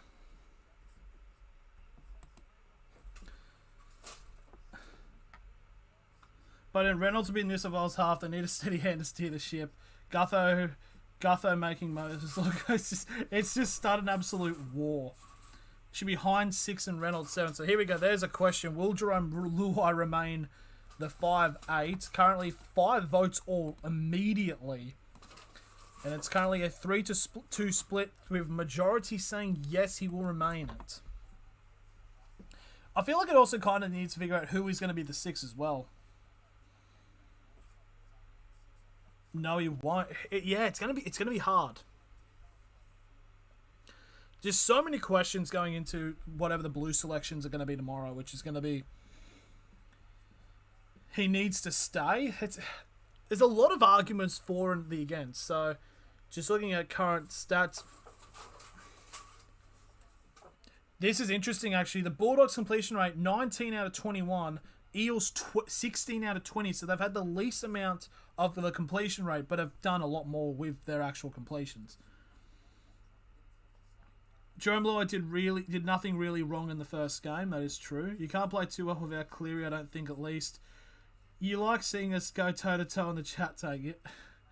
It's it's certainly interesting. It's a very, it's like the Greeks and with democracy and just arguing about from the uni perspective, because as uni said, the debate is interesting. He ran the ball when he needed to and never gave up. That is true. Currently now at 8 votes on this, 62%. I think that's 5'8". 18 points dead. I wouldn't say it's dead, but I would say, it currently isn't looking that great. Chat bar fight. So, yeah, there's 8 votes, so it's currently 62% in favour of the yes of Lewis. I think it's just going to be very interesting to see what team does pop up. For all we know, it could be... Are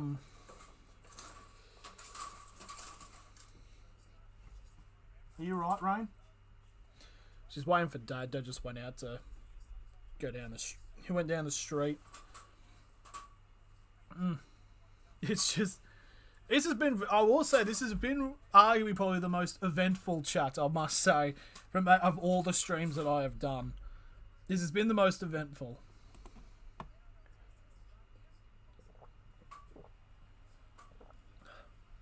To get beers, nah. Oh, actually, he might... because he went off camping for the last week. He went up all the way up to Bundaberg up in Queensland. I think he's still got the week off, but yeah, I think he's stuck. He got Great Northern case. He's still trying to go through that, which is fine. But are you right, Rain?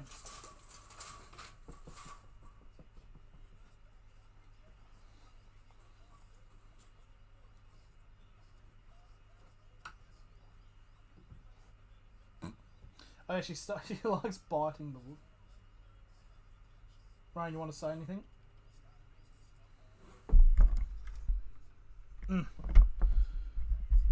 Oh, so thank you, Walnut Hills. It's really appreciated. Great Northern is bad. I don't get the hype.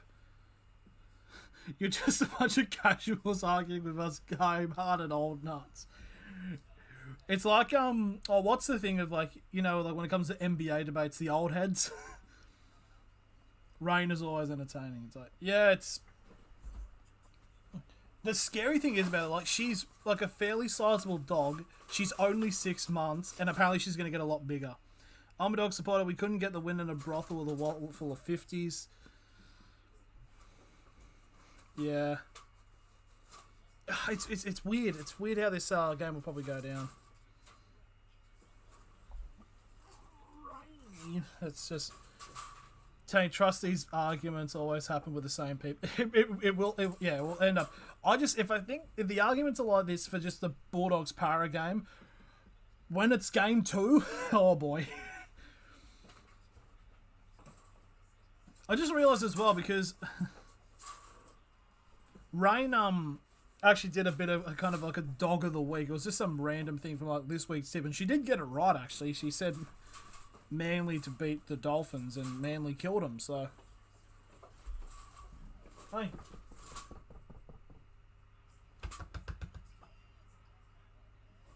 Just staring at her.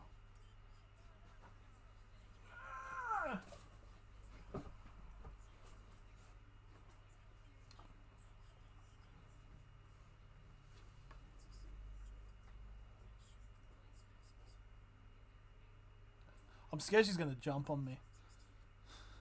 Cracked heels over the head with a rubber. Yeah, that's only true. What are you doing? I don't know what she's doing.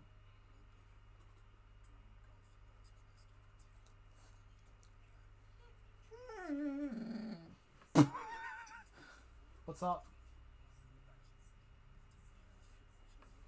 Anyways, yeah, I just don't know what's going to happen this second half. We should be too far away from the second half from starting.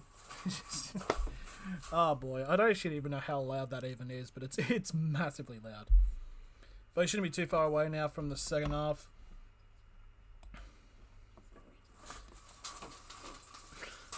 At the 8 votes still, yep, 62%. There we go, Parramatta now coming out onto the field, so we'll just end the poll now. So very close.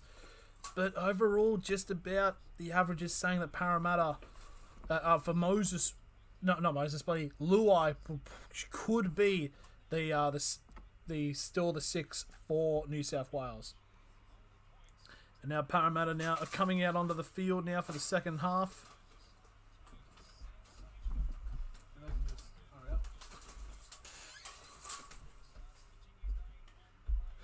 I'll have to get up soon in a second anyways because she has to...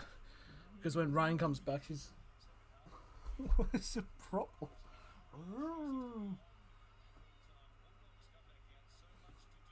It's the Bulldogs. It's dog. Your dog as well. Dog.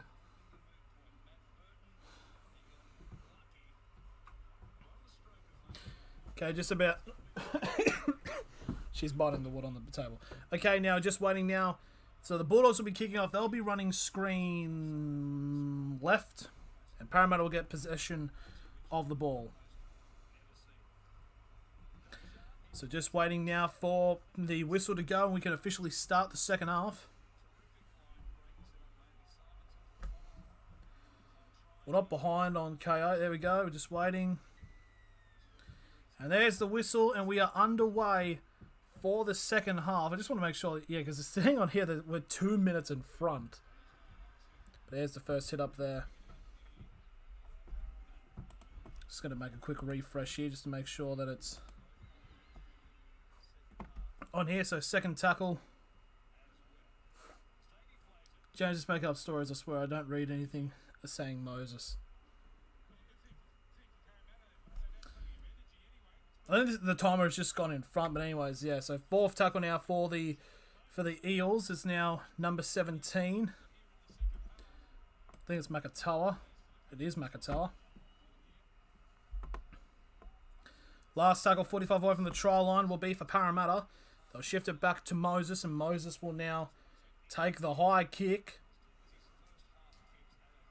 It's taken by Adokar and gets brought down on the 20 for the first tackle.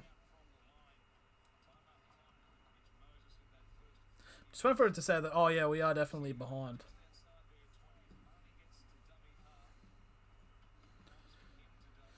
Now here comes third tackle now for the Bulldogs. They're about on the 30 for the third tackle.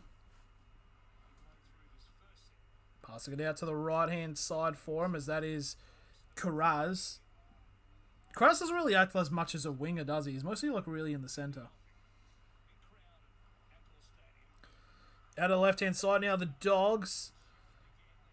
It's just a good defensive shift there by Parramatta, as that's Alamotti gets brought down on halfway for the last tackle. It's another high kick there. Right near the sideline, but Parramatta, Sean Russell is able to pick it up, and he'll get brought down onto the 30 for the first tackle. And there we go. Now the timer is now fixed up, so we're all good to go.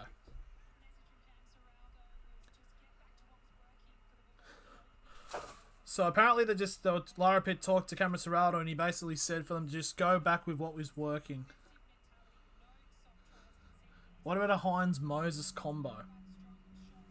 That could definitely work. That could work. Parramatta have really taken this set pretty quickly. It's now the last tackle, just like that. 30 metres out from the try line now. Moses with the ball. Flat ball. Grubber. But it's picked up by the Dogs. I think that's Perham. And Perham we brought down inside the 10 for the first tackle.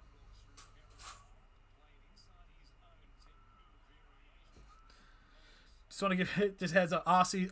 I don't even know what RC's eligibility is, if he even has one. So now 3 minutes now gone. Bulldogs spreading it out to the left. Every time they spread it out to their wings, it's like either their wings are too far back for them to actually catch Parramatta's wings off guard. But it's just, or Parramatta is just their defensive have got them held back so they can actually like prepare for it.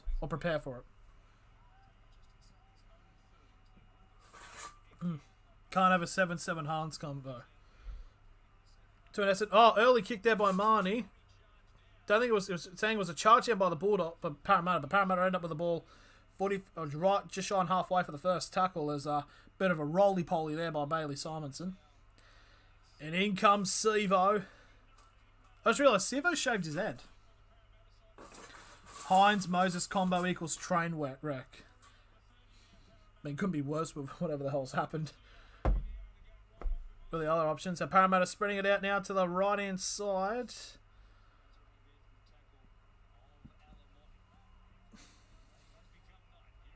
Anyway, no more State of Origin chat. Now, we'll get back to it in about a couple of minutes. Here's the number 14 of Ogden now. 20 metres out. Last tackle for Parramatta. Moses spreading it out now. Can they pass it to Sivo? They can't. The ball's popped out. And Perham's now got it. And Perham will get brought down inside the 20 for the first tackle for the Bulldogs. For the 0. It was the first 0. It was a knock on. That's right. Nez Avarello brought down to the 30. And now this is the first tackle. Long ball out to Marnie in the middle. They'll spread it again out to the left. But again, Parramatta's defence has already dropped back a fair bit to prepare for it, as that is Alamotti brought down for the second tackle, 5 away from halfway.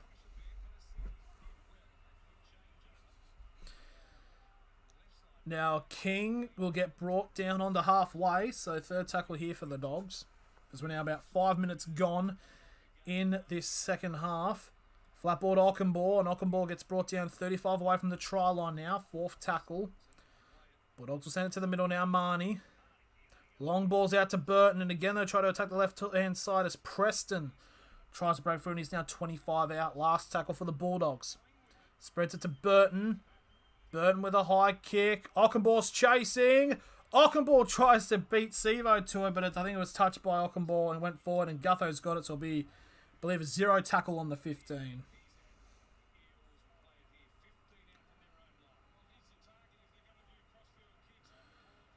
Now there's a charge there by Sean Russell. He gets brought down inside of the 30 for the first tackle.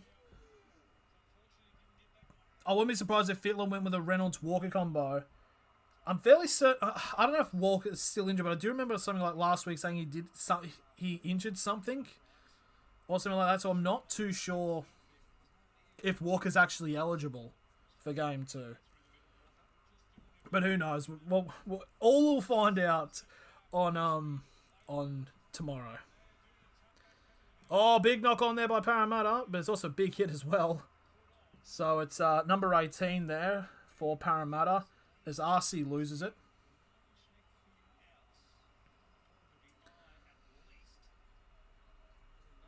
Oh, just kind of runs into the stiff frame of that Bulldogs player.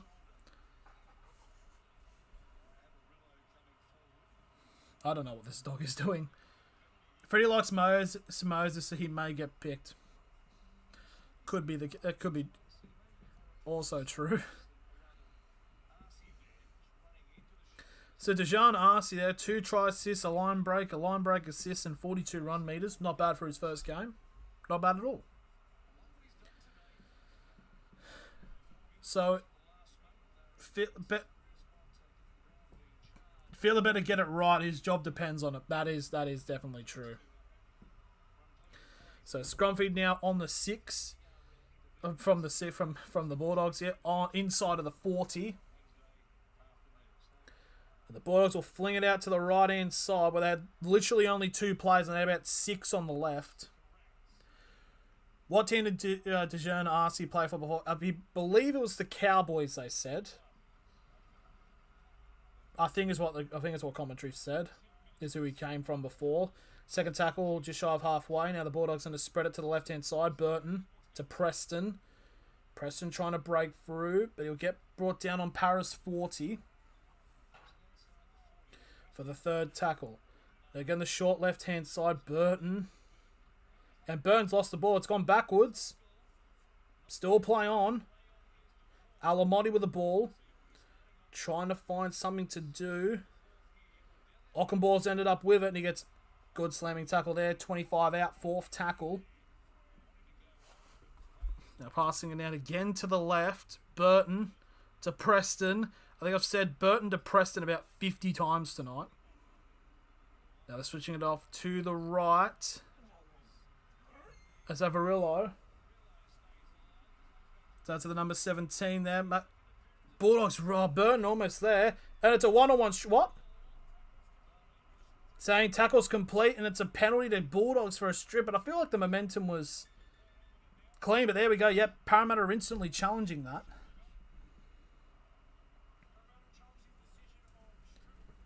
I think it was just a momentum thing and it was a one-on-one strip. I think it's Parramatta should win this challenge. Let's have a look. Or his ball carrying arm on the ground. Let's have a look. Burton. It's definitely one-on-one. Ball carrying arms on the ground.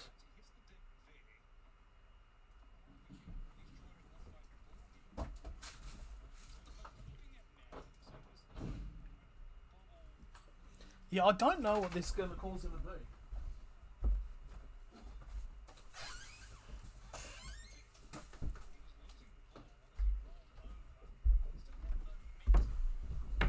I think it's a momentum thing.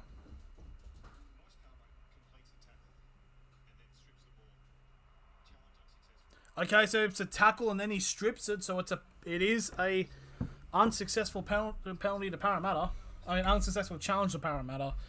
So it is going to be the penalty to the Dogs, 10 out, so...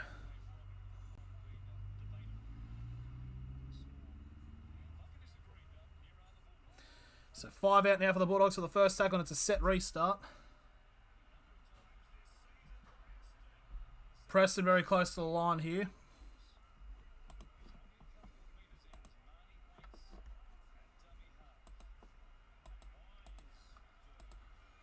Bulldogs still trying to charging down to the line. Very close with it. Now Bulldogs trying to spread it down to the left-hand side. Burton just can't get anything.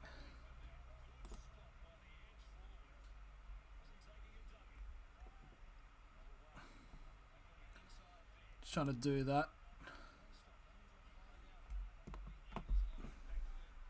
Burton now, grubber. Perham doesn't keep it in play. It's going to be a 20-minute restart to Parramatta there. If they did, they could have come back maybe a little bit, but yeah, kick was too heavy and Parramatta hang on.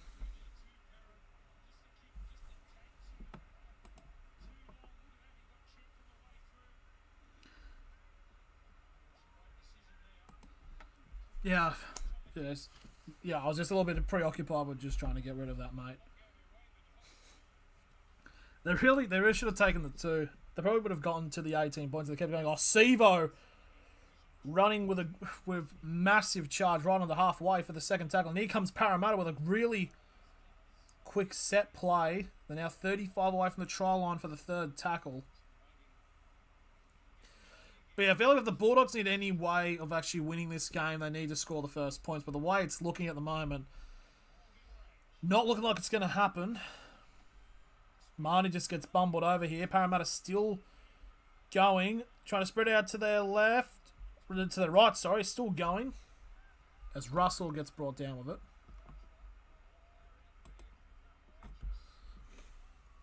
Pass down to the middle here. Last tackle now right to the left again. Right-hand side again. Dummy. Russell still going. And that should be a try. To, I think it is Penasini or it's Simonson. It's one of the two, but it's a try to Parramatta anyways. Russell just holding in there, getting the pass off. I feel like it was all momentum. It wouldn't be double movement. There we go. 28-6 with a kick to come. Who was it? Can't tell if it's not Alamoy, it's Simonson or Penasini. It is Penasini.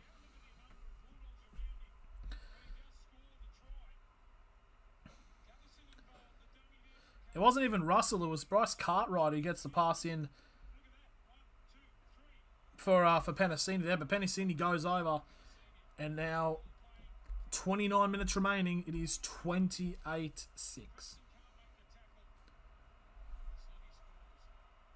Can't be a double movement. Bulldogs fans unhappy. What do you mean? It's like it literally is just forward momentum that's carried it over.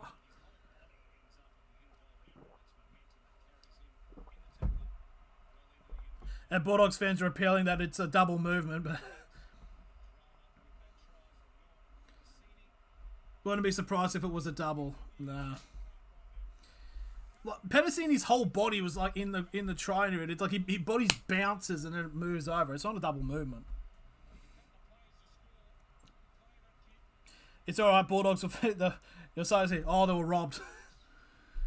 But anyways, here comes the kick from Moses. This will make it 5 from 5. And he's missed it.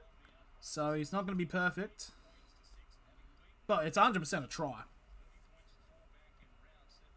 But there we go. We'll remain 28-6 with 28 to go.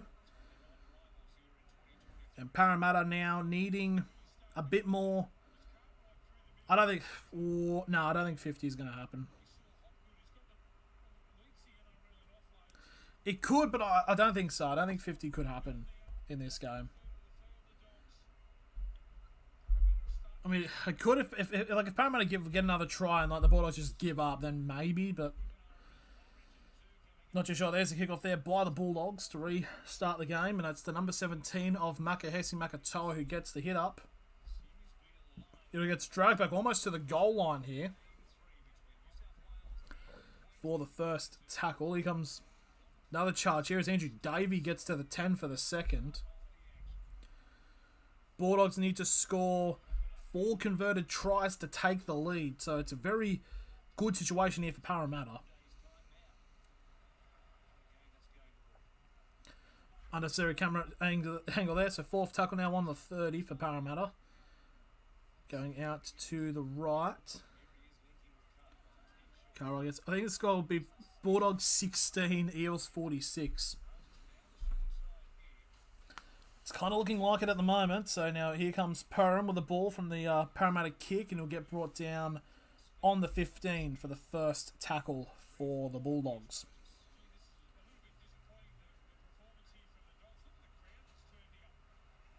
Could be a line break through here, but again, Parramatta just got good defence here. Bring on reserve grade for the Dogs. I mean, in fairness, kind of their reserve grade is kind of... It's actually very good. I think definitely over the next couple of years they can hang on to them. A lot of them are going to be in this Bulldogs first team. It's a number 17 here for the Dogs. It's Waddell who gets brought down inside the 40 of their own half for the fourth tackle. Eels 72, Dogs 12.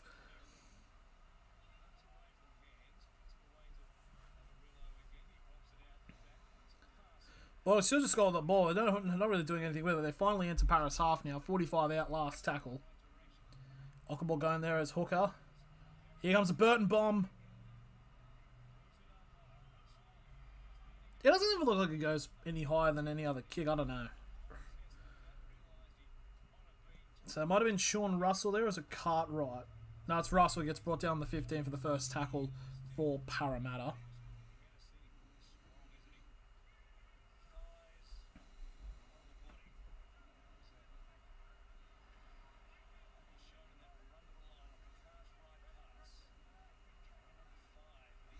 Parramatta now still trying to go for the middle. I'm trying to speak in terms of it, but it's not looking great at the moment. So Parramatta a bit slow to start there. Yep, there's topping this timer here. Could be a HIA here for Parramatta. Who is it? Bloody hell. Number 15 for the Bulldogs. Curtis Moran just took right to the head from Paulo. It's brave from him, but could be. Yeah, he might have a H. Yeah, I think he might be done for the game for Curtis Moran.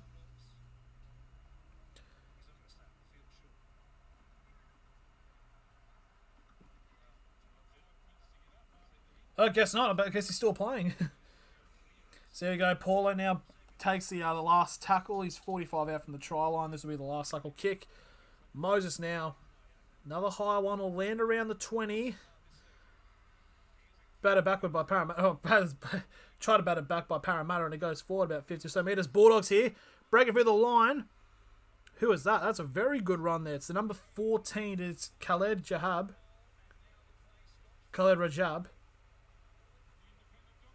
The independent doctors now immediately coming in. Curtis Moran's now off the field. Pangon needs to be dropped from game 2. I think it's probably more than likely. They have to lower these. Have to get lower for those tackles. These smaller guys. Actually, here's an interesting question. So, what's everyone's take on the Tino Curacao thing? Because I kind of think I don't know. It's with the collision. Because, do you think, Tino should get suspended? Because I don't know. I think it's hard to say. Anyways, third tackle still for the Dogs. Dogs in actually really good position here at the moment. Burton almost going himself, and he gets brought down 10 metres away from the try line on the right-hand side.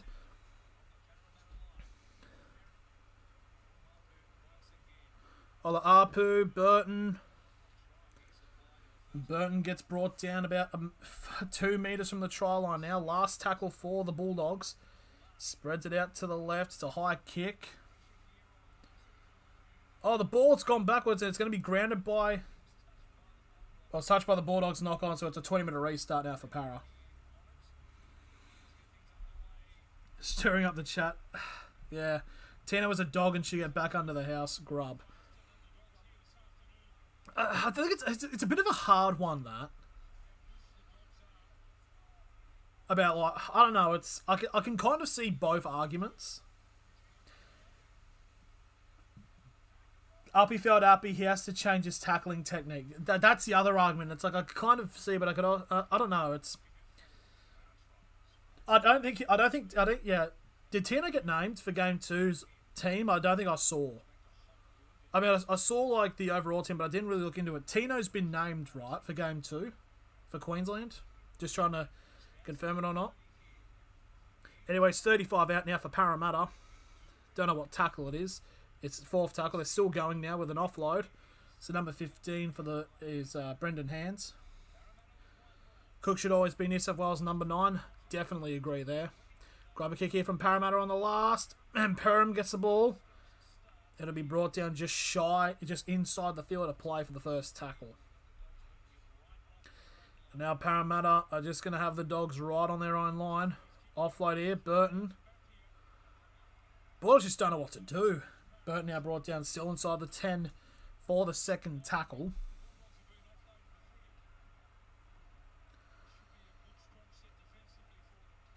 Chat room bar fighting coming, yeah.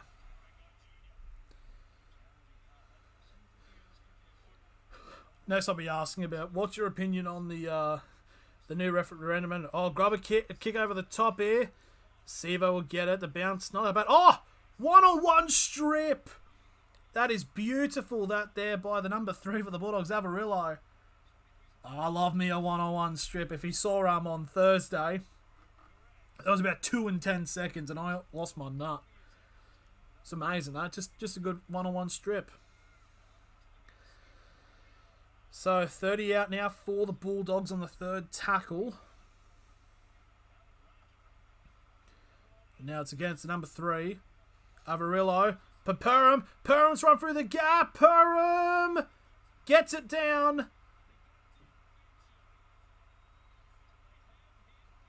It was wrapped around a tackle. It's not a mover, but there we go. The Bulldogs will get a try, so it's now 28-10 with a kick to come. Love me a good slipper. Blue spine, I'll go Tedesco, Luai, Adam and Robson. That's what Freddie should have tomorrow. I think it's a good call. There we go. I don't know how that can't be really an obstruction, but now Perham gets wrapped around and then he gets the try down. So just about halfway through this second half, Bulldogs have gotten another try, so Marseille could be in. Just needs one more try. Of course, an ex-Eels player. Perham was an ex-Eels player. I actually didn't know that. Spine should be Teddy, Hines, Reynolds and Cook. I think it should be... Waves nutsack around. Oh shit, the cops avenge me. I think it should be Kurt Gidley at fullback, Trent Hodgkinson at halfback, Jared Mullen at 6, and Danny Medeiros at 9. That's my spine. Isaac de Goyce at 9. Sorry, my mistake. Here comes the kick from Burton. And he gets it. It's 28-12. Bulldogs only need to score 3 tries in 20 minutes, and they're in front. I think I'd convert those tries. It's not impossible. Not impossible at all.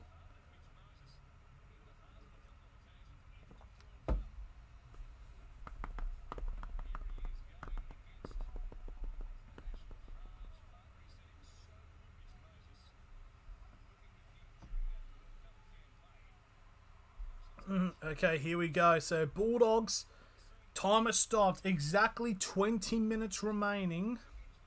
It's 5 tries to 2. But if the Bulldogs can keep going with this, we could be in for a grandstand finish. Couldn't have any more underlines and bold and encapsulations for Wood. You got to have Scotty Minto in the side. Oh, that's a good one. You know, who needed the forward pack to replace Savita Pangai Jr.? Andrew Ryan. Andrew Ryan. We just need Andrew Ryan in the team. He's come back.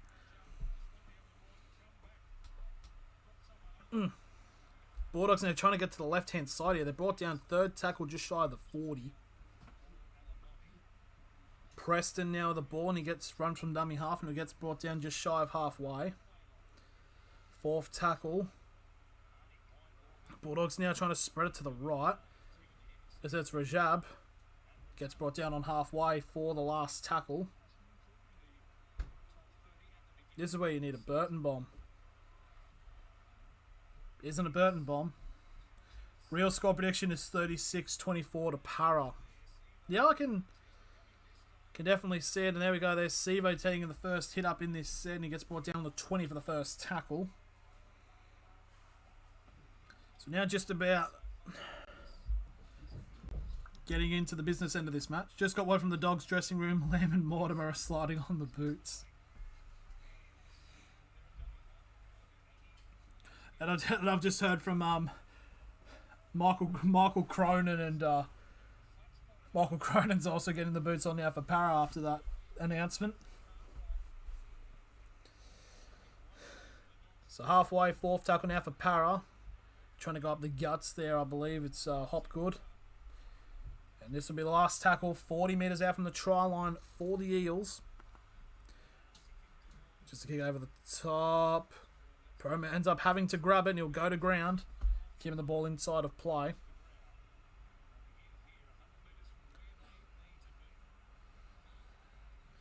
And here comes Parramatta's defensive set, where they're just going to keep the Bulldogs inside of the 10.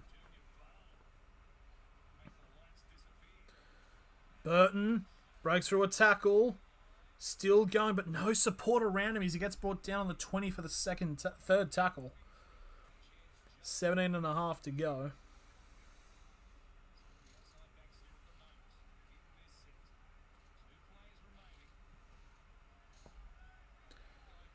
Tavita Pangai Jr. now gets an offload, and it's risky. Bulldogs still have it though. Corey Waddell getting a run. He'll get brought down inside of the 50 for the Bulldogs, and this will be the last tackle.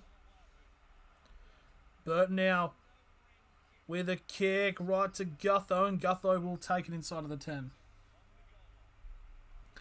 If Burton had a good game today, I would have said he could have had a chance to be picked in the blue 17, but I'm not sure anymore.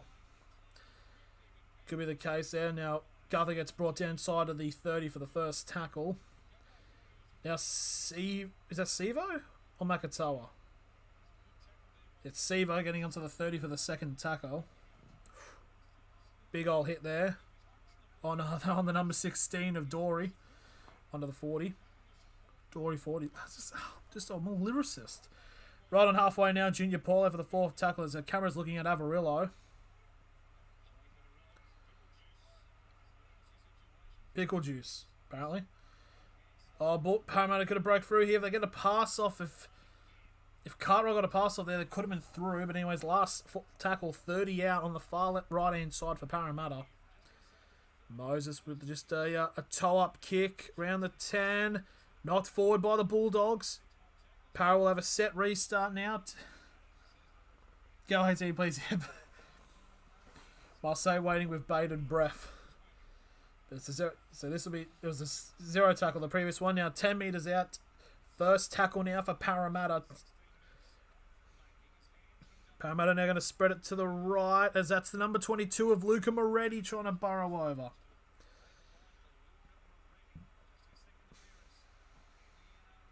Ruck infringement as well, so it's a set restart. Passing it out to Sivo, and Sivo can just waltz right in and scores. It is now 32-12 with a kick to come with 15 left in the game. I think it probably might be safe to say the Parramatta have won. Breaking news, Reece Robson called 4 hours ago to take the number 9 jersey for New South Wales. I did actually see that. I completely forgot about that. I think Robson might go alright, but yeah, I don't get what Damien Cook has done to Fittler. I don't know, did he run over his cat? I don't know. I did see something about Reece Robson being the hooker earlier today. Just kind of completely forgot about it.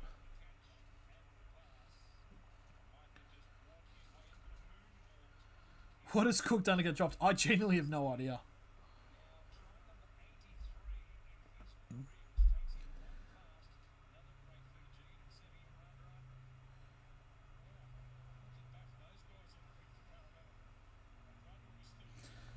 So Sivo there now currently is just past Semiraj Radra. Now is the 5th most tries in Parramatta history. Next topic is Steve Ella with 92. And he's still about just 39 away from overtaking Luke Burt to being the highest try scoring Parramatta player ever. You go, Mitchell Moses now right near the sideline here. This most difficult kick for the game. I don't know why Court got dropped. It's very interesting if this is the case. Here we go. Moses now with the kick. And he will slide it over. It's now 34-12.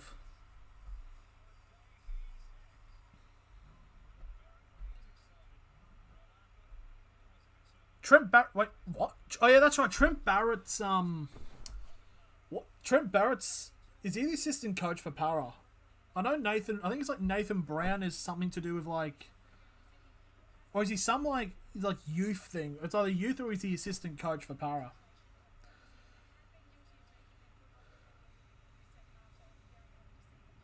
But there we go. 34 points to 12. If the scorecard can update. Boom. Boom. Simpson only scored 92. Yeah, apparently it's on the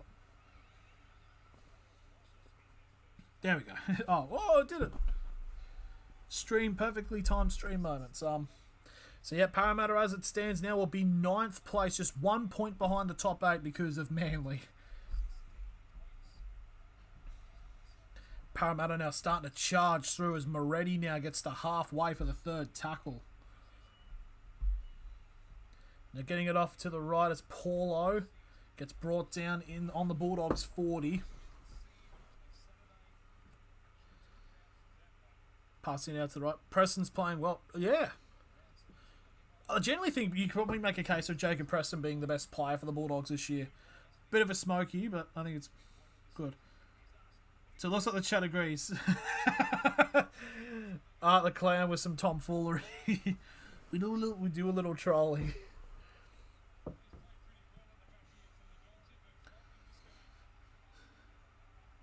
He has 82 Supercoach points. That's nuts. Number 2, it's Kiraz now. 3rd tackle, just shy of the 30. I kind of just want the Bulldogs to just get to 18 just for the sake of Marseille.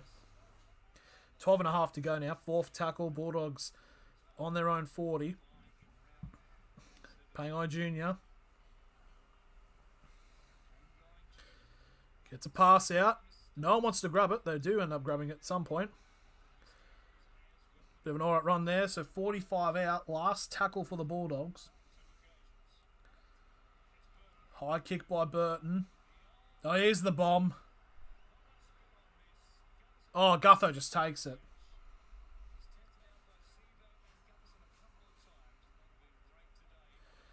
Gutho gets brought down on the 20 for the first tackle. Now Siva with the ball. Siva gets brought down inside of the 30 for the second. Gutho got winded a little bit there from that tackle.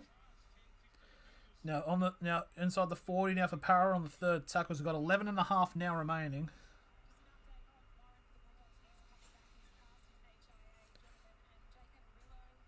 Yep, knock on there by Parramatta. And they can't challenge it. But the Parramatta player is being insistent that he didn't lose it.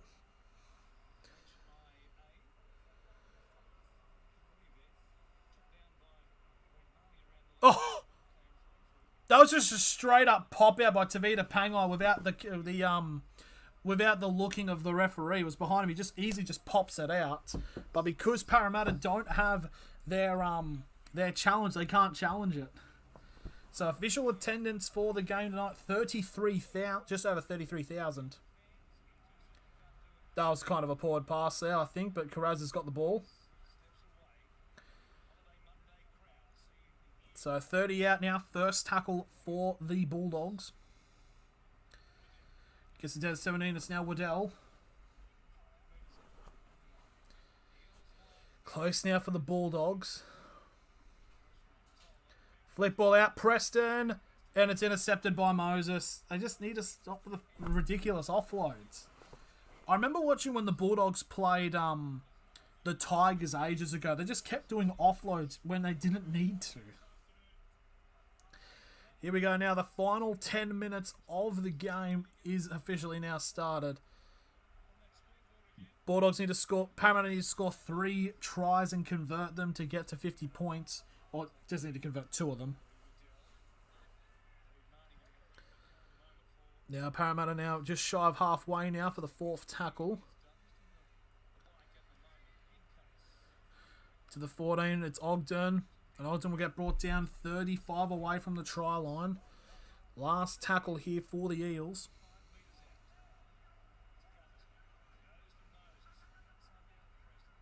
Grubber kick. Oh, it's a 2-on-1. Oh, it's a 14. I think it was a jockey there by Rajab, so I think it's going to be Bulldogs ball.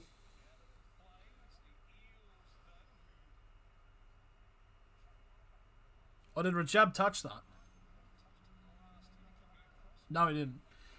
And just think the Dogs have the Sharks next week, bloodbath. Could be the case, but yeah. It's right on the 10 here. The Bulldogs will get the ball. Can the Bulldogs just get a reprieve and just something to get over the line? Second tackle inside of the 20 now for the Dogs. Oh, knock on there by the Bulldogs on their 20, and Sevo's picked it up. 0 tackle, 20 metres out now for Parramatta with 8.5 to go.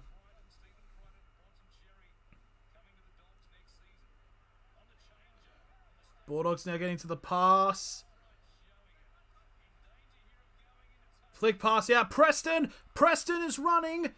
But he's going to get chased down immediately. That's a brilliant wrap up there by Moses, right on halfway. First tackle now for the Bulldogs. Now here they come, but Parramatta are all back immediately.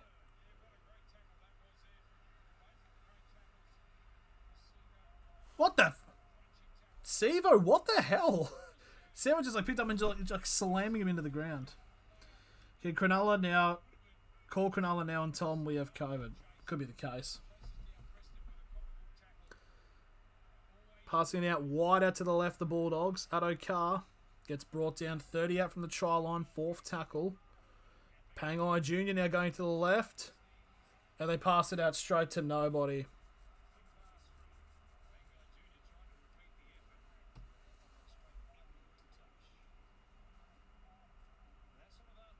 It's just Bulldogs just can't really do anything at the moment now.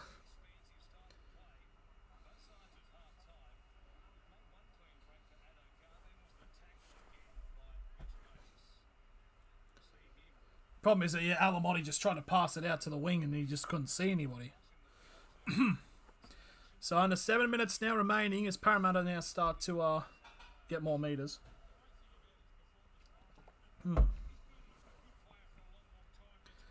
Trying to spread it out to the right now as that's the number 22. It's Moretti. He gets brought down inside of halfway now for the second tackle for Para. Big hit there is now right on half. Now it's just inside of the Bulldogs half. Parramatta continue. Gets it off to the number 11 there. It's Bryce Cartwright. 4th tackle, 35 out. We just have to see when it comes to this breaking news. Last tackle, 25 out now for the Parramatta Eels. Flinging it out.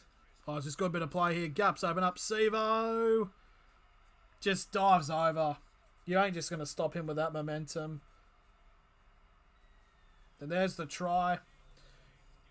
But hang on, the sideline official is talking to the referee here, so try might not be given. I don't know, but I was just like he was trying to say something. But anyways, it's now 38 points to 12. Marseille got 5 minutes to go. I don't know, mate.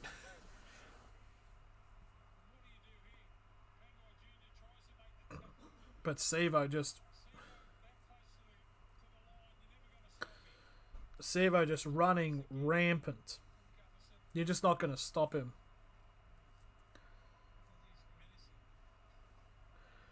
So here we go, 38 to 12 with a kick to come. This could make it 40 with a conversion from the sideline.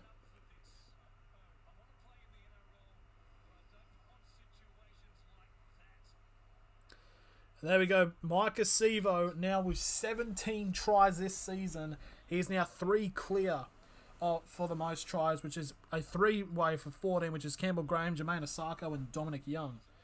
Campere with 13. Right up. Headline should be Queensland Bunnies combo brought to New South Wales camp to bring back Origin trophy. That could be the case, yeah.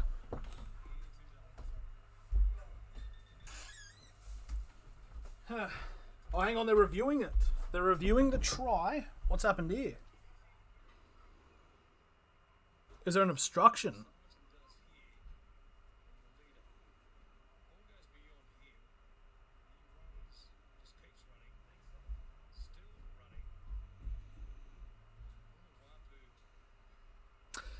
I don't think it's an obstruction.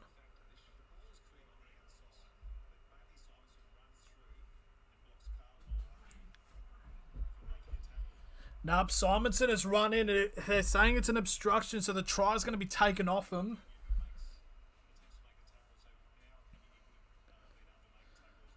So there we go. It's the try will be taken off Sivo, unfortunately. So it's going to be a penalty to the Bulldogs.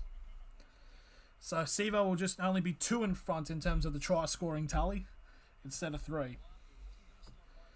So there we go. No try, penalty to the Bulldogs. So we go back to 34-12.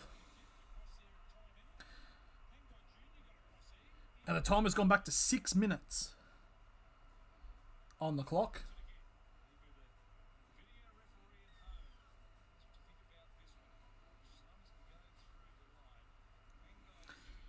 I don't think he would have made it anyway. It's hard, the obstruction cause. Like, yes, he blocked him, but I don't know if he would have made it anyways.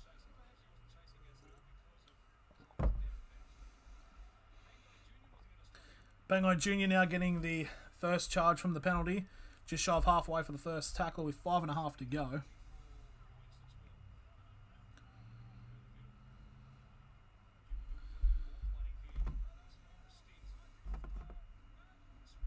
So I need to refresh the. I'm just going to refresh the scoreboard here because they've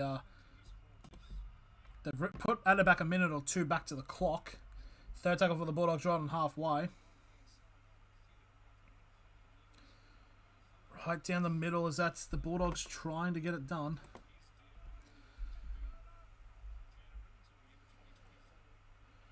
Burton trying to get a gap through as well, and he'll be brought down on the Parramatta 30 now. 30 metres out. Last tackle for the Bulldogs. There's the kick from the Bulldogs.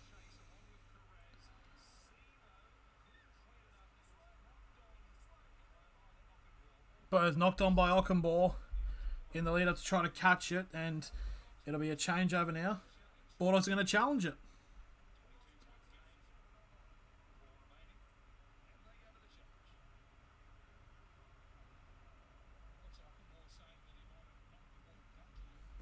Let's have a look. It's kind of slowed down this game in the last couple of minutes.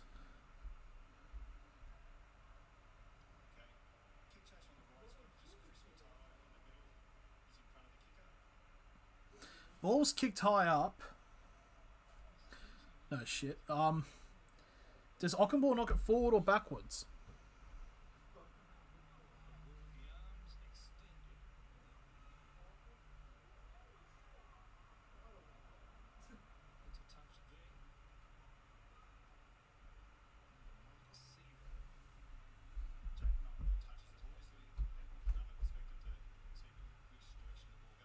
So he does touch it, but which way does it go? That's back. Because it hits Karaz in the head.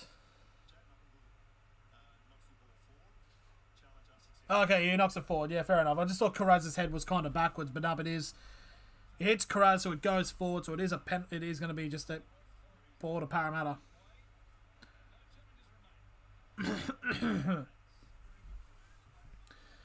4 minutes 30 now to go. And now it's a penalty to Parramatta.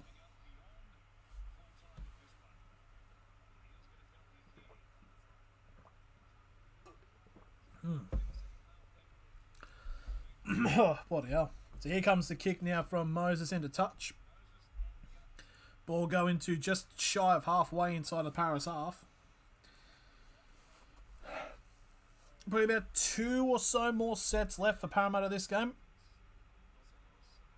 And second ball on the field. So first tackle 45 out.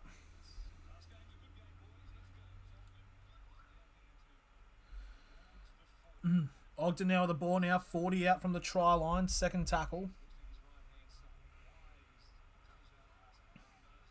Moses still with the ball. Still with the ball. He's still trying to find support, but he ends up getting brought down 35 away from the try line for the third tackle.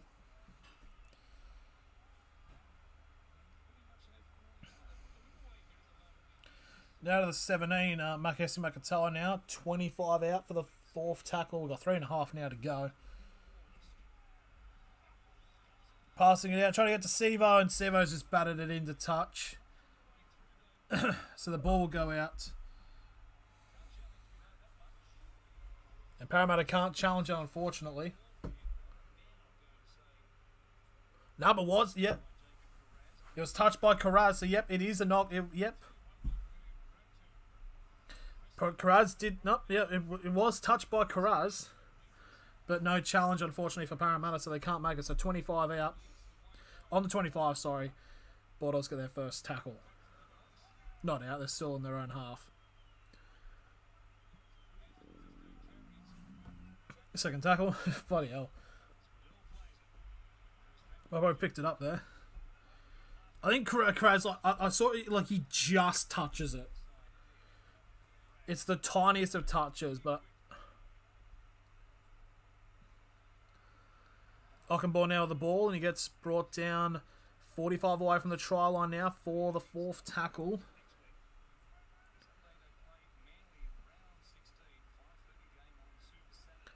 Burton just tries to run himself, and he gets hammered.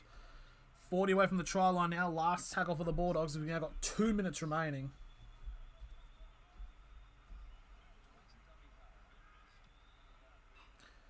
Big kick there for the last. Now it's picked up by Sevo. Could be the last set here for Parramatta as we've now got 1:40 to go. Good stream, Tank. Well done, mate. Good to see you allow the banter in the chat. Very cool. There's some good blokes in here as well. Yeah, it's good. It's good to see. Be interested to see what the chat's gonna be like for when it's Origin, when it's a game 2 of Origin, because it's good. Last time I did it, like 2 years ago, it got very heated, but it'll be very interesting to see. Oh, the Bulldogs got the ball here somehow. There might have been a one-on-one strip, maybe. 25 out now at the 17, so it could be a chance here for Mars save last at the def to get his 18 points. Pangai Jr. now. Third tackle, and it'll get brought down 15 away from the trial. No, it's still offload.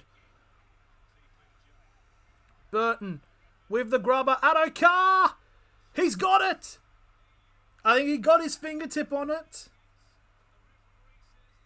And the referee says, yep, it's a try. So now it's a conversion from the sideline for Marseille to get his bet up. I think he just gets like a fingertip on it, but it's a try.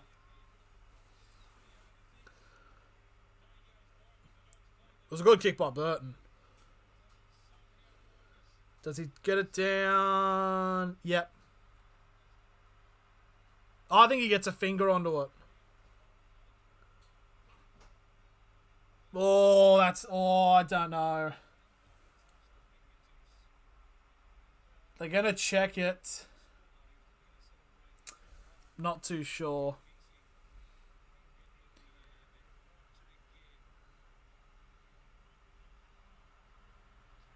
Because you can't slam it, and it's like, because they don't count that. Oh, I don't... Commentary saying they can't give it. They're going to have a look at it.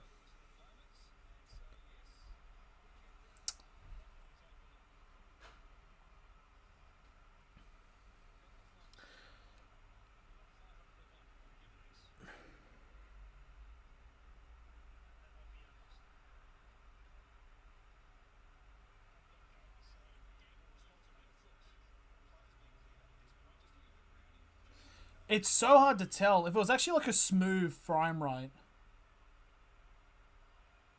I think he probably could make it.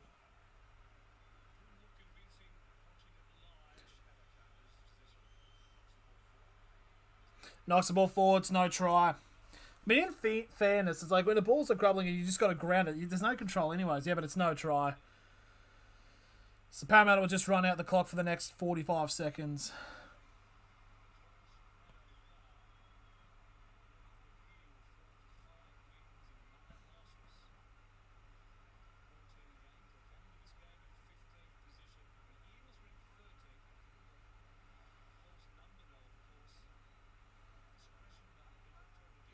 First, second half of the Parramatta Eels, but I mean, there's not really point of commentating because it's 26 to go.